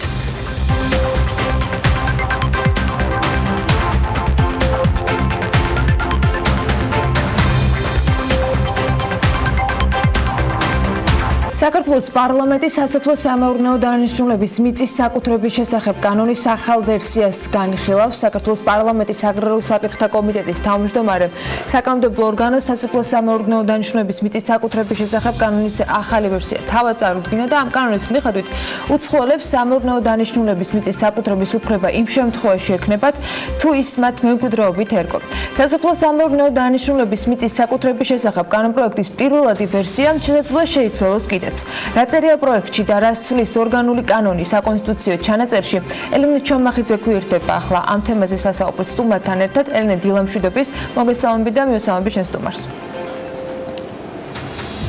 ანა დილამშვიდობის მივესალმები ჩვენს მაყურებლებს როგორც გუშინ აგრარულ საკითხთა კომიტეტის თავმჯდომარემ და კანონპროექტის ავტორმა ოთარ დანელიამ განაცხადა კანონპროექტის განხილვა პარლამენტში მიმდინარეობს და კანონი ძალაში დაახლოებით 2 თვის ვადაში უნდა შევიდეს. რაც შეეხება აღნიშნული კანონის ესე რომ ვთქვათ დადებით და უარყოფით მხარეებს და ასევე იმ გამოწვევებს რომლის წინაშეთ როგორც უცხოელებს ასევე საქართველოს მოსახლეობას და მოქალაქეებს აღნიშნული კანონი აყენებს ამ თემაზე უკვე ვისაუბრებთ ჩვენს ესე ვთქვათ ტრადიციულ თანაწამყვანთან ერთად და მინდა მაყურებელს უთხრა რომ თვეში ერთხელ საშუალება ექნება რომ საქმიანი დილის ეთერში ალეკო ბოლქვაძე კვლავ ნახოს ასე რომ ახლა მინდა გადავინაცვლოს სწორედ ალეკოსთან. ალეკო დიდი მადლობა იმისთვის რომ ხარ ჩვენთან ერთად და საშუალება გვექნება რომ თვეში ერთხელ შენთან ერთად BLC-ის სამართლებრივი ოფისიდან ვისაუბროთ სხვადასხვა აქტუალურ სამართლებრივ საკითხებზე. დღეს ეს თემა გახლავთ კანონპროექტი რომელიც შეეხება მიწის სასოფლო-სამეურნეო მიწის საკუთრების შესახებ კანონს და ამ კანონის ირგვლივ ვიტრიალოთ ესე რომ ვთქვათ და გავიხსენოთ თუნდაც 28 მაისის ეთერი მახსოვს ჩვენთან იყავი საქმიანი დილაში და მაშინ ვსაუბრობდით ამ კანონის დადებით და უარყოფით მხარეებზე. რა შეიცვალა მას შემდეგ ამ კანონპროექტში და რამდენად უკეთესობისკენ თუ უარესობისკენ შეიცვალა ის შენი აზრით? ელენე მოგესალმებით და მართლაც ძალიან მოხარული ვარ რომ ჩვენი ეს რუბრიკა გრძელდება ჟელობა სხვადასხვა სამართლებრივ საკითხებზე და მართლაც მე გავიხსენე რომ 28 მაისს გასულ წელს ჰქონდა ეთერი და ზუსტად ამ კანონპროექტის შესახებ საუბრობდით. მას შემდეგ ბევრი არაფერი არ შეცვლა. მე მინდა ვთქვა რომ სამწუხაროდ მდგომარეობა გაუარესებულია მიუხედავად იმისა რომ საერთაშორისო ორგანიზაციები არასამთავროები და აგრეთვე სხვადასხვა სავაჭრო პალატები ინტენსიურად მუშაობდნენ მთავრობასთან რომ ეს კანონპროექტი არ ყოფილიყოს მიღებული იმ ფორმით რაც არის. დღეს სახეზე გვაქვს ჩვენ კანონპროექტი რომელიც 28 მაისთან შედარებით გასული წელს უფრო უარესიც არის. აი რა ნაწილში არის უარესი ვთქვათ რა მიმართულებით თვლი რომ ხარვეზები უფრო და უფრო მეტი რაოდენობით ჩნდება ამ კანონპროექტში. მე მინდა თუ გვაქვს საშუალება ზუსტად ერთი წუთს ავიღებ დროს რომ განსაზღვროთ ეხლა არის კანონი ორგანული კანონი სასოფლო-სამეურნეო მიწის საკუთრების შესახებ და როგორ მივედით ჩვენ ამ მდგომარეობამდე რომ დავუშვათ რატო იცვლება ეს კანონი. და მე მოკლედ აღნიშნავ რომ ეს არის თავის დროზე ჩვენ ქონდა 1996 წლის 22 მარტის კანონის სასოფლო-სამეურნეო მიწის საკუთრების შესახებ, რომლითაც საქართველოს მოქალაქეებს თუ უცხოელებს, ფიზიკურ თუ იურიდიულ პირებს ჰქონდათ მიწაზე საკუთრების უფლება, რო ქონდათ მიწის საკუთრებაში. შემდგომში, როდესაც ქართული ოცნება მოვიდა ხელისუფლებაში, მათ მიიღეს მორატორიუმი, რომ უცხოელებს ან იურიდიულ პირებს, უცხოურ იურიდიულ პირებს არ ექნებათ უფლება, რომ კონდეთ საკუთრება სასოფლო-სამეურნეო მიწაზე. ეს მორატორიუმი საქართველოს საკონსტიტუციო სასამართლომ 2014 წლის 24 ივნისს არაკონსტიტუციურად გამოაცხადა. და დასძინა, რომ თუ ასეთი შეზღუდვის მიღება არის საჭირო და მიზანშეწონილად მიგაჩნიათ, მაშინ უნდა განხორციელდეს საკონსტიტუციო ცვლილებები, იმიტომ რომ არაკონსტიტუციურია ეს მორატორიუმი. სწორედ ამიტომ ზუსტად 2017 წლის 13 ოქტომბერს საკონსტიტუციო ცვლილებები განხორციელდა და დადგინდა, რომ სასოფლო-სამეურნეო მიწაზე საკუთრების საკითხი უნდა განსაზღვროს ორგანულმა კანონმა. და ზუსტად ეხლა ვართ ამ მდგომარეობაში, როდესაც ჩვენ უნდა ვიმსჯელოთ ორგანულ კანონზე. ალეკო, ჩვენ ვიცით ამ პროექტს, შენც იცნობ, მეც ვიცნობ და მაყურებლების დარწმუნებული ვარ, ნაწილიც იცნობს იმ პროექტს, რა ფორმითაც ის არის დღეს წარმოდგენილი. მიუხედავად რამდენიმე სახის ბუნდოვანების აღნიშნულ პროექტში, აქ განსაზღვრულია უცხოელების შემთხვევაში, იქნება ეს ფიზიკური პირი თუ იურიდიული პირი, რა პირობებით შეუძლიათ რომ შეიძინონ მიწა, გადაეცეთ მათ მემკვიდრეობით თუნდაც და რა ვადებში არიან ისინი ვალდებული რომ გაასხვისონ ეს მიწა. მე მინდა კითხვა აუცილებლად არ მინდა ყურადღების მიღმა დაგვრჩეს კანონის უკუძალის შესახებ, რომელიც მას აქვს აღნიშნული პროექტით და ასევე ზოგადად რამდენად თვლი რომ კანონ პროექტი არის და კანონი რომელიც შესაძლოა ორ თვეში ამოქმედდეს არის გარკვეულწილად დისკრიმინაციული და ლახავს ადამიანების საკუთრების უფლებას. კი ბატონო, რამოდენიმე საკითხია მნიშვნელოვანი გუქცევითი ძალის გარდა არის სხვა საკითხები და მოდით ჩამოვყოთ სულ ძალიან მალე მოყვები ამის შესახებ. პირველი არის ის რომ და ძალიან მნიშვნელოვანი რომელიც ჩვენს აზრით ჩვენ ეკონომიკას დაანგრევს, პირდაპირ მნიშვნელობით ვამბობ რომ ეს არის საშინელება რაც მოხდება, რომ არ შეიძლება სასოფლო-სამეურნეო მიწის ესე იგი უზრუნველყოფის საშუალებად ჩადება უცხოელის ან იურიდიული პირის სადაც დომინანტი პარტნიორი არის უცხოელი იმის სასარგებლოდ. რას ნიშნავს ეს? საერთოდ უზრუნველყოფის საშუალებად ვისთან იდება მიწა? ბანკებთან. ჩვენ ავიღოთ მაგალითები ავიღოთ სიტყვაზე TBC ბანკი, ხო, დაუშვათ იქ დომინანტი პარტნიორები არიან უცხოელები. თქვენ კარგად იცით ეთერიდან ბოლოდროინდელი მოვლენების გამო, რომ მამუკა ხაზარაძეს და ბადრი ჯაბარიძეს მხოლოდ 20% აქვთ, ხო? დანარჩენები ეკუთვნის საერთაშორისო საფინანსო კორპორაციებს, მათ შორის ევროპის განვითარებისა და რეკონსტრუქციის ბანკს, JP Morgan-ს და ასე შემდეგ. ანუ TBC ბანკი, როგორც დიდი მოთამაშე, უზრუნველყოფის საშუალებად ვერ ჩაიდებს მიწას, სასოფლო-სამეურნეო მიწას. ანუ ფერმერი, რომელსაც უნდა რომ განავითაროს მეურნეობა, რომ მივა ბანკში, ბანკი ეთქვის უკაცრავად ვერ ჩავიდეთ, ვინაიდან ჩვენი დომინანტი პარტნიორი არის უცხოელი. პარტნიორები არიან უცხოელი. და ასე იქნება ასე არის ბანკების უმეტესობა. აი ავიღოთ საქართველოს ბანკი, იქ უფრო დივერსიფიცირებულია თან, იქ ქართველი მესაკუთრე ამფლობელი ბევრად უფრო ნაკლებ პროცენტს ფლობს და საერთაშორისო საფინანსო კომპანიები. ავიღოთ სიტყვაზე პროკრედიტ ბანკი, გერმანული ბანკია და ასე შემდეგ. ავიღოთ VTB, Liberty ბანკიც ჩემი აზრით.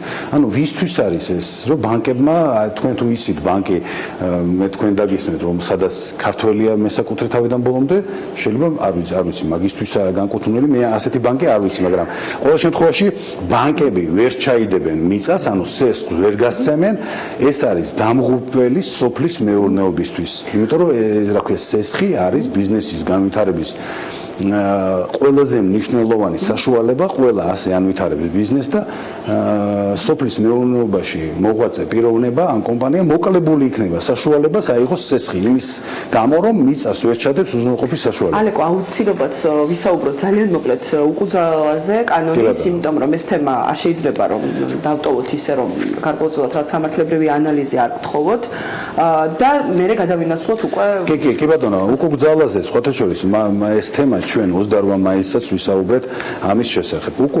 კანონის უკუქცევითი ძალა არის კარგი, როდესაც მხოლოდ ის აუმჯობესებს მდგომარეობას.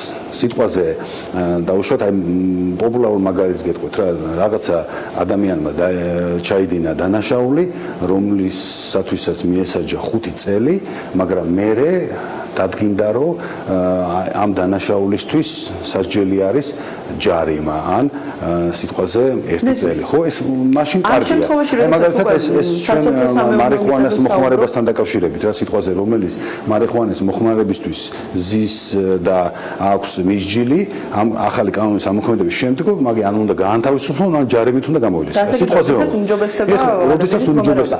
აქ უკუთხოვითი ძალის გამოყენება იმ პირების მიმართ, უცხოელის მიმართ, რომელსაც ესა აქვს მიწა აქვს სასოფლო-სამეურნეო და ეხლა უნდა უთხრა, იცი რა, გაყიდე ეს მიწა.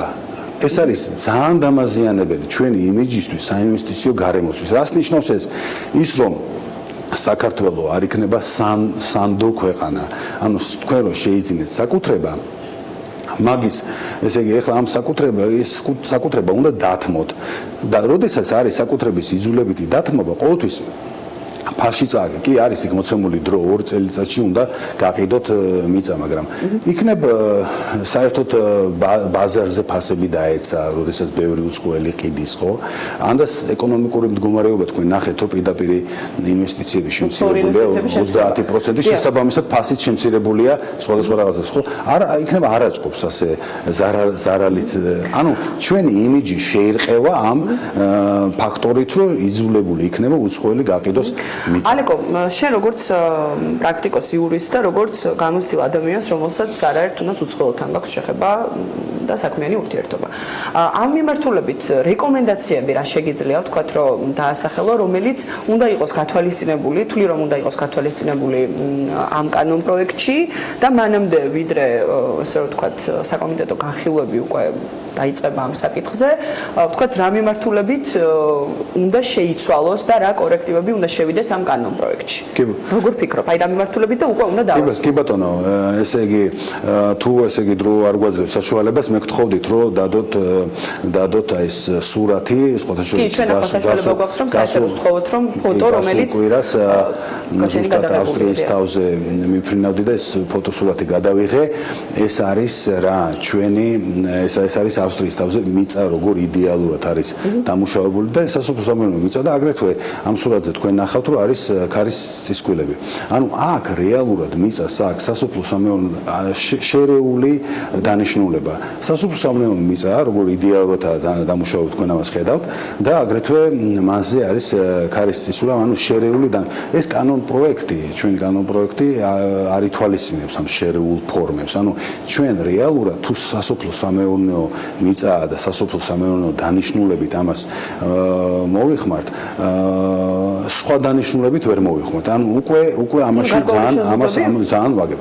კიდე რა არის ამ სასოფლო-სამეურნეო დანიშნულებით გამოყენება? ანუ კანონი არ განსაზღვრავს ამას წესიერად. აი დაუშვათ ერთი ძროხა გაქვთ და ძოვს ბალა. სასოფლო-სამეურნეო დანიშნულებით და საკმარისია ეს. ანუ აქ უნდა უფრო კონცეპტუალურად ჩამოყალიბებული იყოს რა. ანუ რა უნდა გაკეთდეს მიწაზე რა მოცულობებით. ვინ განსაზღვრავს ამას დაუშვათ? მე თუ დავგი ორი ძირი ვაზი. ეს საკმარისია რომ სასოფლო-სამეურნეო დანიშნულების გამოყენებად ჩაითვალოს. ანუ არ განისაზღვრება დეტალურად რას ნიშნავს მიწის სასოფლო-სამეურნეო დანიშნულებით გამოყენება. აგრეთვე კიდე ერთი საკითხი და ვითომ დათმობაზე წავიდა მთავრობა და ეუბნება რომ დაუშვათ უცხოელს შეუძლია საკუთრება ჰქონდეს მიწაზე მემკვიდრეობით თუ მიიღებს მიწას. ნუ ეს ჩემი აზრით არის აი თვალში ნაცარის შეყრა. ვინ უცხოელი მიიღებს მემკვიდრეობით? 2-3 კაცზეა საუბარი და ამით შეხსაუბრობთ რომ აი მივეცით უცხოელებს უფლება. ეს არის აი მართლა მოტყუება ესე იგი უცხოელების რომ თქვენ რაღაცა უფლებები გაქვთ. არის უამრავი სხვა საკითხი, როგორც არის საინვესტიციო გეგმის თემა, საინვესტიციო გეგმა მხოლოდ იურიდიულ პირებს აქვს, რატო შეიძლება კონდეს ფიზიკურ პირს უცხოელს, მაინც და მაინც რატო უნდა იყოს, რა ქვია, იურიდიულ პირებზე. აგრეთვე ზოგიერთი რაღაცებიც უფრო დაიხვეწა, მაგრამ მე როგორც თქვი, ზოგადად ამ კანონის კონტექსტი არის რომ აუარესებს მდგომარეობას. ანუ ადრე იყო როგორ იცით დაუშვათ ავიღოთ შეზღუდული პასუხისმგებლობის საზოგადოება, რომელიც ფლობდა მიწას. აქ მე ყიდულობდნენ კომპანიას წილებს და იმ კომპანიას უკვე მიწა ქონდა. ანუ ესეც დახურეს. ანუ აქაც შეზღუდა არ შეიძლება იყიდო კომპანია, რომელსაც აქვს მიწა. ანუ არა პირდაპირ ალეკო რა იმპლემენტება. მინდა იცი გთხოვ სანამ დავასრულებთ ეს ზუსტად ორი სიტყვით თუ შეგიძლია შეაფასო შენი მხრივ რამდენად არის აღნიშნული კანონპროექტი ბუნდოვანი იმიტომ რომ ის გარკვეულწილად კონკრეტულ კრიტერიუმებს თუნდაც რა შემთხვევაში გადასცემს საკუთრებაში სახელმწიფო უცხოელ იურიდიულ პირს მიწას ასე კონკრეტულად კრიტერიუმები არ არის გათვალისწინებული ასევე იქ ნახსენებია საინვესტიციო პროექტები რომელიც უნდა წარმოადგინოს და ასე შემდეგ ორი სიტყვით ეს ნაწილიც რომ შეაფასო უკვე და სამართლებრივად რამდენად არის გამართული და რამდენად ხوار იძლევა ინტერპრეტირების საშუალებას ორი სიტყვით გეტყვით და აქ ახლა დავასრულებ იმით რომ ზოგადად ბუნდოვანია და მაგას ყველა ეუბნება რომ ბუნდოვანია და გაურკვეველია ბევრი რაღაცები მაგრამ როგორც ჩემ მოქალაქეობრივ პოზიციას გამოხატავ რა პირველ რიგში რა არის ჩემ მოქალაქეობრივი პოზიცია რომ ჩვენ ახლა ხან რა ქვია გესმით ბევრი რომ ქართველებს გვინდა ვაზი დაორგათ მარსზე ამ ზღაპრებით უნდა დავკავდეთ ჩვენ მარსზე ვაზის და ალაზნის ველი არის არიელი ჩვენი განვითარების სოფლის მეურნეობა შეიძლება 8-ჯერ უფრო მეტჯერ 800%-ით განვითარდეს ჩვენ გვჭირდება დაახლოებით 1 ჰექტარზე 15-დან 50,000 ლარის დახარჯვა დაახლოებით 7 მილიარდი დოლარი 1 მილიონ ჰექტარზე ეს ფული საქართველოს არც კერძო სტრუქტურებს და არც სახელმწიფოს არ გააჩნია და ჩვენ რო ვზღუდავთ უცხოელების შემოსვლას აი ვიქნებით ისეთივე ჩამორჩენილი და გაჩაჩანაკებული ქვეყანა როგორიც ვართ გასაგებია ალეკო ძალიან დიდი მადლობა იმისთვის რომ იყავით ჩვენთან ერთად და მე ისევ შევახსენებ მაყურებელს რომ თვეში ერთხელ ექნება საშუალება რომ შენი შეფასებები მოისმინოს სხვადასხვა სამართლებრივ საკითხებზე ალეკო ბოლქვაძე იყო BLC-ის პარტნიორი ჩვენთან ერთად ვიმყოფებით BLC-ის ოფისში და ვსაუბრობდით სასოფლო-სამეურნეო დანიშნულების მიწის შესახებ კანონზე რომელიც ოთარ დანელიას განმარტებით დაახლოებით 2 თვის ვადაში უნდა ამოქმედდეს მადლობა ელენეს და მის სტუმარს უკვე შეგვიძლია ვთქვათ რომ საქმიანი დილის თანაწამყვანს BLC-ის პარტნიორს ალეკო ბოლქვაძეს რომელსაც ყოველკვირეულად განახლებული თემებით ველოდებით რა თქმა უნდა საქმიანი მაყურებლისათვის ვიდრე სარეკლამო პაუზაზე გავდოთ და კიდევ ერთ ჩვენ ტრადიციულ პარტნიორთან ერთად ძალიან საინტერესო თემას შემოგთავაზებთ მინდა მოგიყვეთ კაფე სეილუს შესახებ რომელიც ვაშინგტონში ერთადერთია სადაც ხორბალს იქვეფქვავენ და პურსაც აცხობენ. ასეთი რამ მთელ ამერიკაში დიდ იშვიათობას წარმოადგენს. კაფე შეერთებული შტატების დედაქალაქში 1 წლის წინ გაიხსნა და უკვე საკმაოდ პოპულარულიც არის. სეილუს წარმატების საიდუმლოზე ამერიკის ხმის ჟურნალისტი მაია ქვარცხავა მოგვითხრობს ვაშინგტონიდან. ეს კაფე ვაშინგტონში ყველა დანარჩენისგან განსხვავდება. 1 წლის წინ გახსნილი სეილუ ამერიკის დედაქალაქში უკვე ყველა გურმანმა იცის. სახელი სეილუ დასავლეთ აფრიკულ მანდინკას ენაზე ჯადოსნურ ფრინველს ნიშნავს. ყველაფერი 15 წლის წინ დაიწყო. კაფეს თანამფლობელი ჯონათან ბეთანი მაშინ მუსიკალური სასწავლებლის სტუდენტი სენეგალში დასარტყამ ინსტრუმენტებზე დაკვრის შესასწავლად ჩავიდა.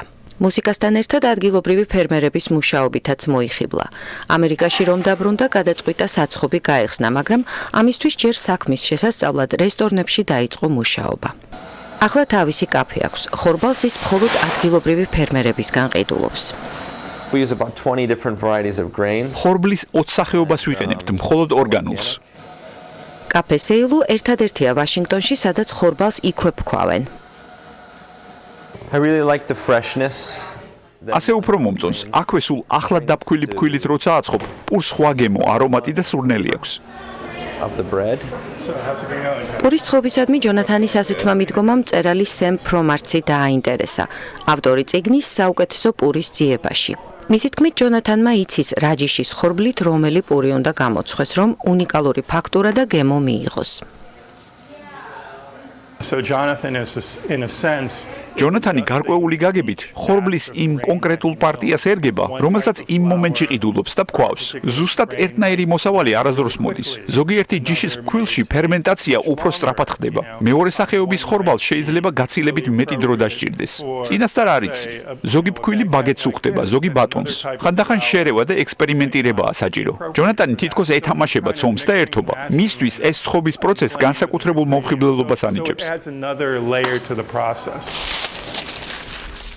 სეილუს მსგავსი საცხობი ამერიკაში არც ისე ბევრია. აქ ხორბლის უდანაკარგო წარმოებაა. ფქვილს არ ცრიან და მხოლოდ იმ საფუარს ხმარობენ, რომელსაც ამერიკაში მჟავე ცომს ეძახიან.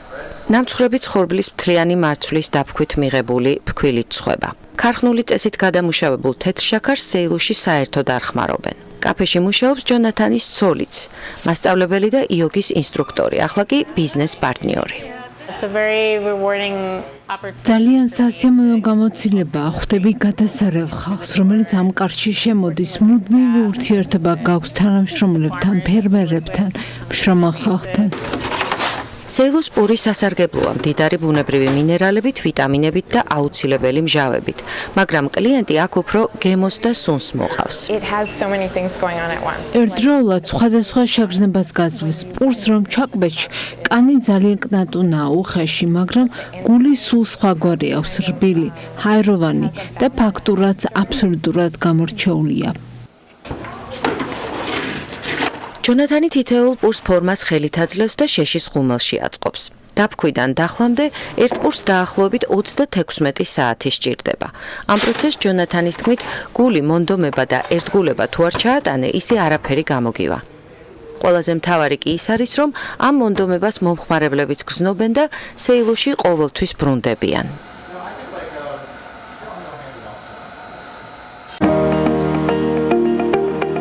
ამინდის პროგნოზის სპონსორია სადაზღვევო კომპანია უნისონი. თავისუფალი დაზღვევა თქვენი სიმშვიდისათვის.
პროგნოზის სპონსორია სადაზღვევო კომპანია უნისონი.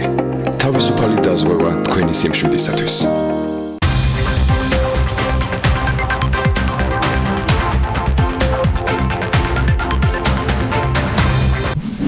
რუბრიკის სპონსორია M-კვადრატი. რუბრიკის სპონსორია დირსი, მასშტაბური საცხოვრებელი კომპლექსი თბილისში. საქმიანი დილის ბოლო ბლოკში ტიკა ქარდავა და მისი სტუმარი შემოგვიერთდნენ პროფესორი ჯორჯიაჯის დამფუძნებელი და მმართველი მარიამ ასათიანს რემაქს კაპიტალის მართულ პარტნიორს მასპინძლობ. თან ძალიან საინტერესო სიახლეები გვაქვს. რემაქს კაპიტალი საქართველოსთან 2 წელი ზედიზედ 100 მეტ ქვეყანაში 7000 კომპანია შორის მეორე ადგილის პრიზიორია. პირველ რიგში მარიამს მინდა მიულოცო ეს წარმატება. კიდევ მომავალში ბევრი გისურვოთ ტიკა ახლა მოგვისალმების შემდეგ ეთმო პეტერს. დილა მშვიდობისა ანა, მივესალმები ჩვენს მაყურებელს. ნამდვილად საამაყო და მისალოცი მოვლენა ქვეყნისთვის, უძრავი ქონების სექტორისთვის. ეს კიდევ ერთხელ ზრდის ინვესტორების ინტერესს უძრავი ქონების სექტორის მიმართ და იმის შესახებ უფრო დეტალურად თუ რას მოიაზრებს ეს ნომინაცია, ეს გამარჯვება და როგორია რემაქს კაპიტალის, ასე ვთქვათ, როლი აი ამ ყველაფერში. მარიამი ჩვენი სტუმარი გვესაუბრება. მარიამ, ძალიან დიდი მადლობა, რომ ესეთი სასიხარულო და ქვეყნისთვის საამაყო ამბით მოხვედი ჩვენთან სტუმრად. ანუ ლოკაცია არის საკმაოდ საინტერესო ლას-ვეგასი, 7000 კომპანია, 100 ქვეყანა და აი ამ ყველაფერში რემაქს კაპიტალი საქართველოსთან მეორე ადგილს იკავებს. კი ბატონო, დიდი მადლობა ლიკა, მადლობთ რომ ამ თემას უთმობთ ყურადღებას, ვინაიდან ეს მხოლოდ ჩვენი კომპანიისთვის არა, მთლიანად ვფიქრობ, რომ ბაზრის წარმატება და მნიშვნელოვანია ზოგადად სფეროსთვის. დიახ, მე ხალხს ვიპოვებოდი ლას-ვეგასში, ჩვენ ჩატარდა ყოველწლიური შემაჯამებელი შეხვედრა, რომელიც ტრადიციულად მარტში ტარდება. მოგეხსენებათ, რემაქს კაპიტალი, რემაქსი არის საერთაშორისო კომპანია უძრავი ქონების, რომელსაც 100 ქვეყანაში აქვს ოფისები, 120,000-ზე მეტი ბროკერი არის უკვე ჩვენ ქსელში გაერთიანებული და ტარდება ხოლმე წელიწადში რამდენჯერმე სხვადასხვა კონფერენციები და შეკრებები სხვადასხვა რეგიონში. მაგრამ ეს შეკრება, ან ყოველწლიური შემაჯამებელი, რომელიც ლას-ვეგასში ტარდება, არის ყველაზე მასშტაბური და ყოველთვის მზარდია დასწრება, იმიტომ რომ კომპანიაც მზარდია. წელს ესწრებოდა 60 ქვეყნიდან 10,000-ზე მეტი დელეგატი და გარდა ბროკერებისა იყვნენ ვენდორები, კონტრაქტორები, საერთაშორისო ასოციაციების წარმომადგენლები და პოტენციური ინვესტორები. ძალიან საინტერესოა, ნუ საკმაოდ მასშტაბური ღონისძიება. მარიამ, საინტერესოა რა კრიტერიუმებით ხდება, ასე ვთქვათ, პრიზიორების გამოვლენა და აღსანიშნავია ისიც, რომ ვთქვათ, გარდა იმისა, რომ თქვა როგორც საქართველოსთან წარდგენილი კომპანია ხართ გამარჯვებული, ასევე კომპანია, რომლებსაც ქალბატონები ხელმძღვანელობთ, ხო, უმეტესწილად დასაქმებულები არიან უმეტესად ქალბატონები. რა კრიტერიუმებით ხდება, ასე ვთქვათ, შეფასება კომპანიების? ნუ გახსენებთ, მანამდე მინდა შევეხო უშუალოდ იმ მთავარ მესიჯებს, რომელიც გაჟღერდა ამ კონფერენციაზე, ალბათ მნიშვნელოვანია. ზოგადად ბაზრის დინამიკა განვიხილეთ მსოფლიო ბაზარზე, რაც მზარდია ინტერესი საინვესტიციო ქონებების მიმართ არამედ საქართველოში, არამედ მთელ მსოფლიოში ძალიან დიდია. უშუალოდ რემაქსის შედეგები შევაჯამეთ, უკვე რამდენიმე წელიწადია რემაქსი არის და ინარჩუნებს პირველ ადგილს მსოფლიოს ბაზარზე, ლიდერული პოზიცია აქვს სხვადასხვა რეიტინგების მიხედვით და ნომერ პირველ ფრანჩაიზად არის დასახელებული უკვე მე-7 წელიწადია უძრავი ქონების სფეროში. ეს მიღწევადი გახდა მხოლოდ იმის საფუძველზე, რომ რემაქს ძალიან ბევრი კონკურენტული უპირატესობა აქვს. პირველ რიგში ეს არის ცოდნა და გამოცდილება და ტრენინგები, რასაც რის უსაზღვრო შესაძლებლობებსაც იძლევა და რაც ხელმისაწვდომია გლობალური ფრანჩაიზი, რაც ხელმისაწვდომია საქართველოშიც. ალბათ ამის დამსახურება ზუსტად ჩვენი კონკურენტული, ასე ვთქვათ, უპირატესობასთან მიღწევები ჩვენ ბაზარზე, ვინაიდან რემაქს აქვს აკადემია, ანუ სასწავლო დაწესებულება, რომელიც არა მხოლოდ ადგილზე სთავაზობს სალიცენზიო პროგრამებს ბროკერებს, რის მიხედვითაც რისი დამთავრების შემდეგაც ბროკერს აქვს საშუალება ნებისმიერ ქვეყანაში იმუშაობს, ნებისმიერი ქვეყნიდან და გარდა ამისა ეს სთავაზობს ონლაინ პროგრამებს, რაც ხელმისაწვდომია დღეს საქართველოში. გარდა ამისა აღინიშნა ეს პორტალი ჩვენი ტექნოლოგიური უპირატესობა, რაც აერთიანებს მსოფლიო ბაზარზე უძრავ ქონებას და მოიცავს საქართველოსაც, ანუ ჩვენი ლისტინგები, ჩვენი განცხადებები, რომელიც საქართველოში ჩვენ კომპანიას და უშუალოდ რემაქს საქართველოს აქვს, ხილვადი არის მსოფლიოს ნებისმიერი ადგილიდან, ნებისმიერი ინვესტორისთვის დაინტერესებული ბროკერებიდან, ასევე ინვესტორისთვის. ეს არის ერთ-ერთი კრიტერიუმი, თუნდაც ვთქვათ, აი ამ გამარჯვების წინაპირობა, რაოდენობა განცხადებების. ეს არის ალბათ ის წინაპირობა, რაც ჩვენს წარმატებას განსაზღვრავს. განათლება, ცოდნა და ტექნოლოგიური უპირატესობა. რაც შეეხება კრიტერიუმებს, თქვენ კითხვას რის მიხედვით ფასდება, ეს არის სხვადასხვა ნომინაცია, დაახლოებით 15-20-მდე ნომინაცია არის უშუალოდ რემაქსის კომპანიების, ინდივიდების, ბროკერების და რეგიონების შედარების და შეფასების და აგრეთვე სხვა ჯილდოები, რომლებიც ამასაც გესაუბრებით, ჩვენ პატივი გვერგო რომ ავიღეთ ეს სხვა ჯილდოებიც.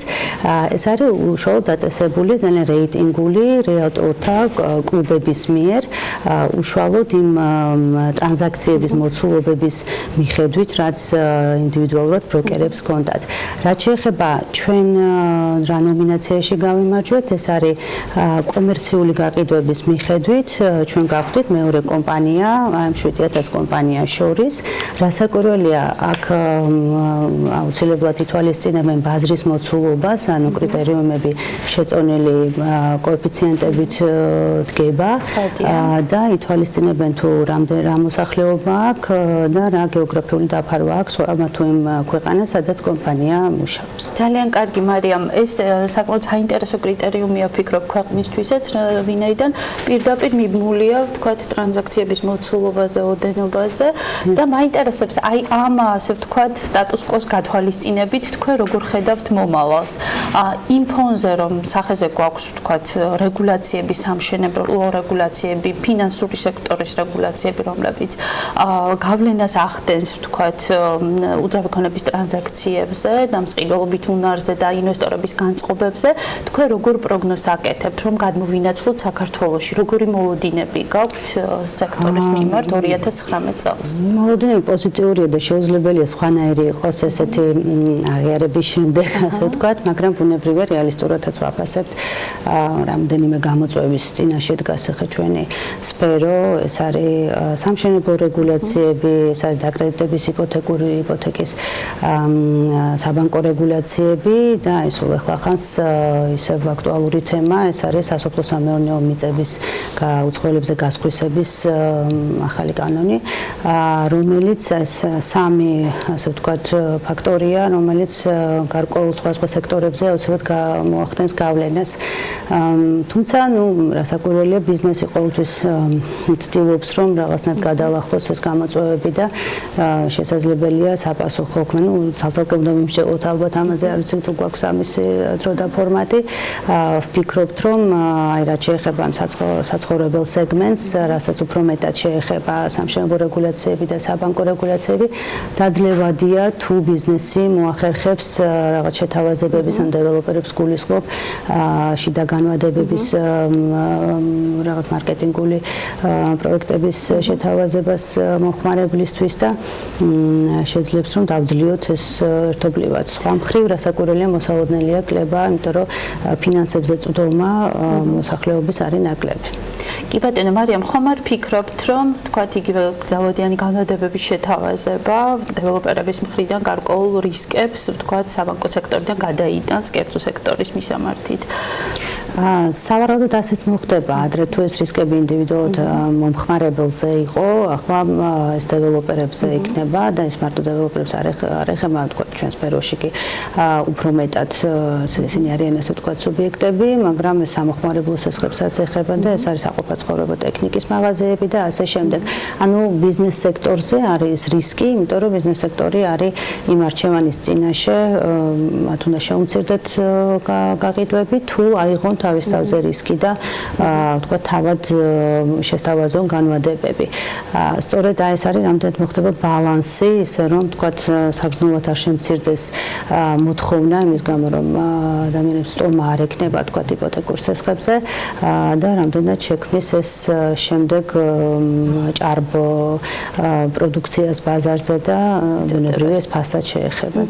მარიამ, ვინაიდან თქვენ ახალი ჩამოსული ხართ აი ამ დიდი გლობალური ღონისძიებიდან, რემაქს გლობალიდან და იქ შესაძლებლობა გქონდათ, რომ შეხვედროდით ძალიან ბევრ ვთქვათ ინვესტორს, იგივე ვენდორებს, ბროკერებს, როგორ ხედავთ თქვენ, რომელი ქვეყნები არიან დაინტერესებულნი საქართველოში და უფრო რომელი უძრავი ქონების მიმართულებით? ჩვენ მანამდეც ვაკვირდებოდით, ბუნებრივია, სულ გვაქვს საერთაშორისო ტრანზაქციები, სწორედ აი ჩვენი იქიდან გამომდინარე, ჩვენ ვართ წარმომადგენელი ძალიან მძლავრი საერთაშორისო ბრენდის, მუდმივად არის ინტერესი ჩვენი სხვადასხვა ქვეყნებში არსებული ოფისებიდან და ძირითადად ჩვენი ქვეყნით დაინტერესებული ქვეყნები არის რეგიონის ქვეყნები, ეს არის აზერბაიჯანი, თურქეთი, უკრაინა, რუსეთი და ასე შემდეგ. თუმცა არა მხოლოდ ევროპა, ამერიკა, ვერ ვიტყვი რომ მხოლოდ ჩინეთი ძალიან აქტიურად არაბეთის ქვეყნები, თუმცა ძალიან ისეთი აქტიური ინტერესი გამოვიწვიეთ ეხლა არა მხოლოდ აი ამ პირდაპირ დაინტერესებული ქვეყნების წარმომადგენლები და ვინაიდან იყო რაღაც გარკვეული აღმოჩენა ბევრისთვის, რომ საქართველოს არის პატარა ბაზარი, სადაც წარმომადგენელი კომპანია, ფრანჩაიზ კომპანია უკვე მეორე წელიწადი ზედიზედ კომერციულ სექტორში იღებს მეორე ადგილს, რაც ბუნებრივია მხოლოდ ჩვენი კომპანიის საქმიანობის მაჩვენებელი არ არის, არამედ არის ზოგადად ბაზრის პოტენციალის მაჩვენებელი. ეს იყო ძალიან კარგი იმიჯი ინვესტორებისთვის, რომ ბაზარი არის ძალიან საინტერესო. ვთვლი რომ და იქაც ძალიან ღია ვსაუბრობდით ამაზე, რომ ჩვენს უძრავი ქონების ბაზარს აქვს ძალიან დიდი პოტენციალი. იშვიათი არის ბაზარი, სადაც იჯარით შემოსული შემოსავლის ამონაგები, წლიური ამონაგები ინვესტიციასთან მიმართებაში 10-12%-ია. ეს არის ერთ-ერთი საინტერესო საინვესტიციო ქონებებისთვის ძალიან მნიშვნელოვანია მიმზიდველობის კუთხით, იმიტომ რომ გაჯერებულ ბაზრებზე ის არ აღემატება 3%-ს. შესაბამისად, ძალიან დიდი ინტერესი გამოიწვიეს ისეთ ქვეყნებშიც კი, რომლებიც მანამდე არ ფიქრობდნენ, ასე ვთქვათ, საქართველოში ინვესტიციას. დადებითი მუხტია, ასე ვთქვათ, საინვესტიციო გარემოსთვის და მიხარია ის, რომ უძრავი ქონების კომპანიები უფრო და უფრო მეტ გლობალურ წარმატებებს ახერხებენ. გისურვებ წარმატებას, მარიამ, თქვენს კომპანიას, უძრავი ქონების სექტორს, ქვეყანას. მაყურებელს კი ტრადიციულად გონივრულ ინვესტიციას უსურვებ უძრავ ქონებაში. მადლობა ნიკა, შენ სტიმ საინტერესოების გაზიარებისთვის და კიდევ ერთხელ მინდა რომ მივულოცო რემოქს კაპიტალს ის წარმატება, რომელიც წელსაც მათ შეძლეს რომ ჩვენთვის გაეზიარებინათ და მით უმეტეს საერთაშორისო დონეზე საქართველოსთან მიმართებით ასეთი საინტერესო ინფორმაციის გაზიარება მოხდა. ლიკა ქარდავა პროპერტი ჯორჯიაჯის დამფუძნებელი და მმართველი დღეს მარიამ ასათიანს რემოქს კაპიტალის მმართველ პარტნიორს მასპინძლობდა. მათთან ერთად უნდა დაგემშვიდობოთ, ბედნიერი დღე გისურვებთ და რა თქმა უნდა დაგიტოვოთ აუცილებელ პირობად რომ უყუროთ საქმის კურსის ეთერებს ბექა ბაციკაძესთან ერთად. ხვალ დილით შეხვდებით ერთმანეთს და პირველზე.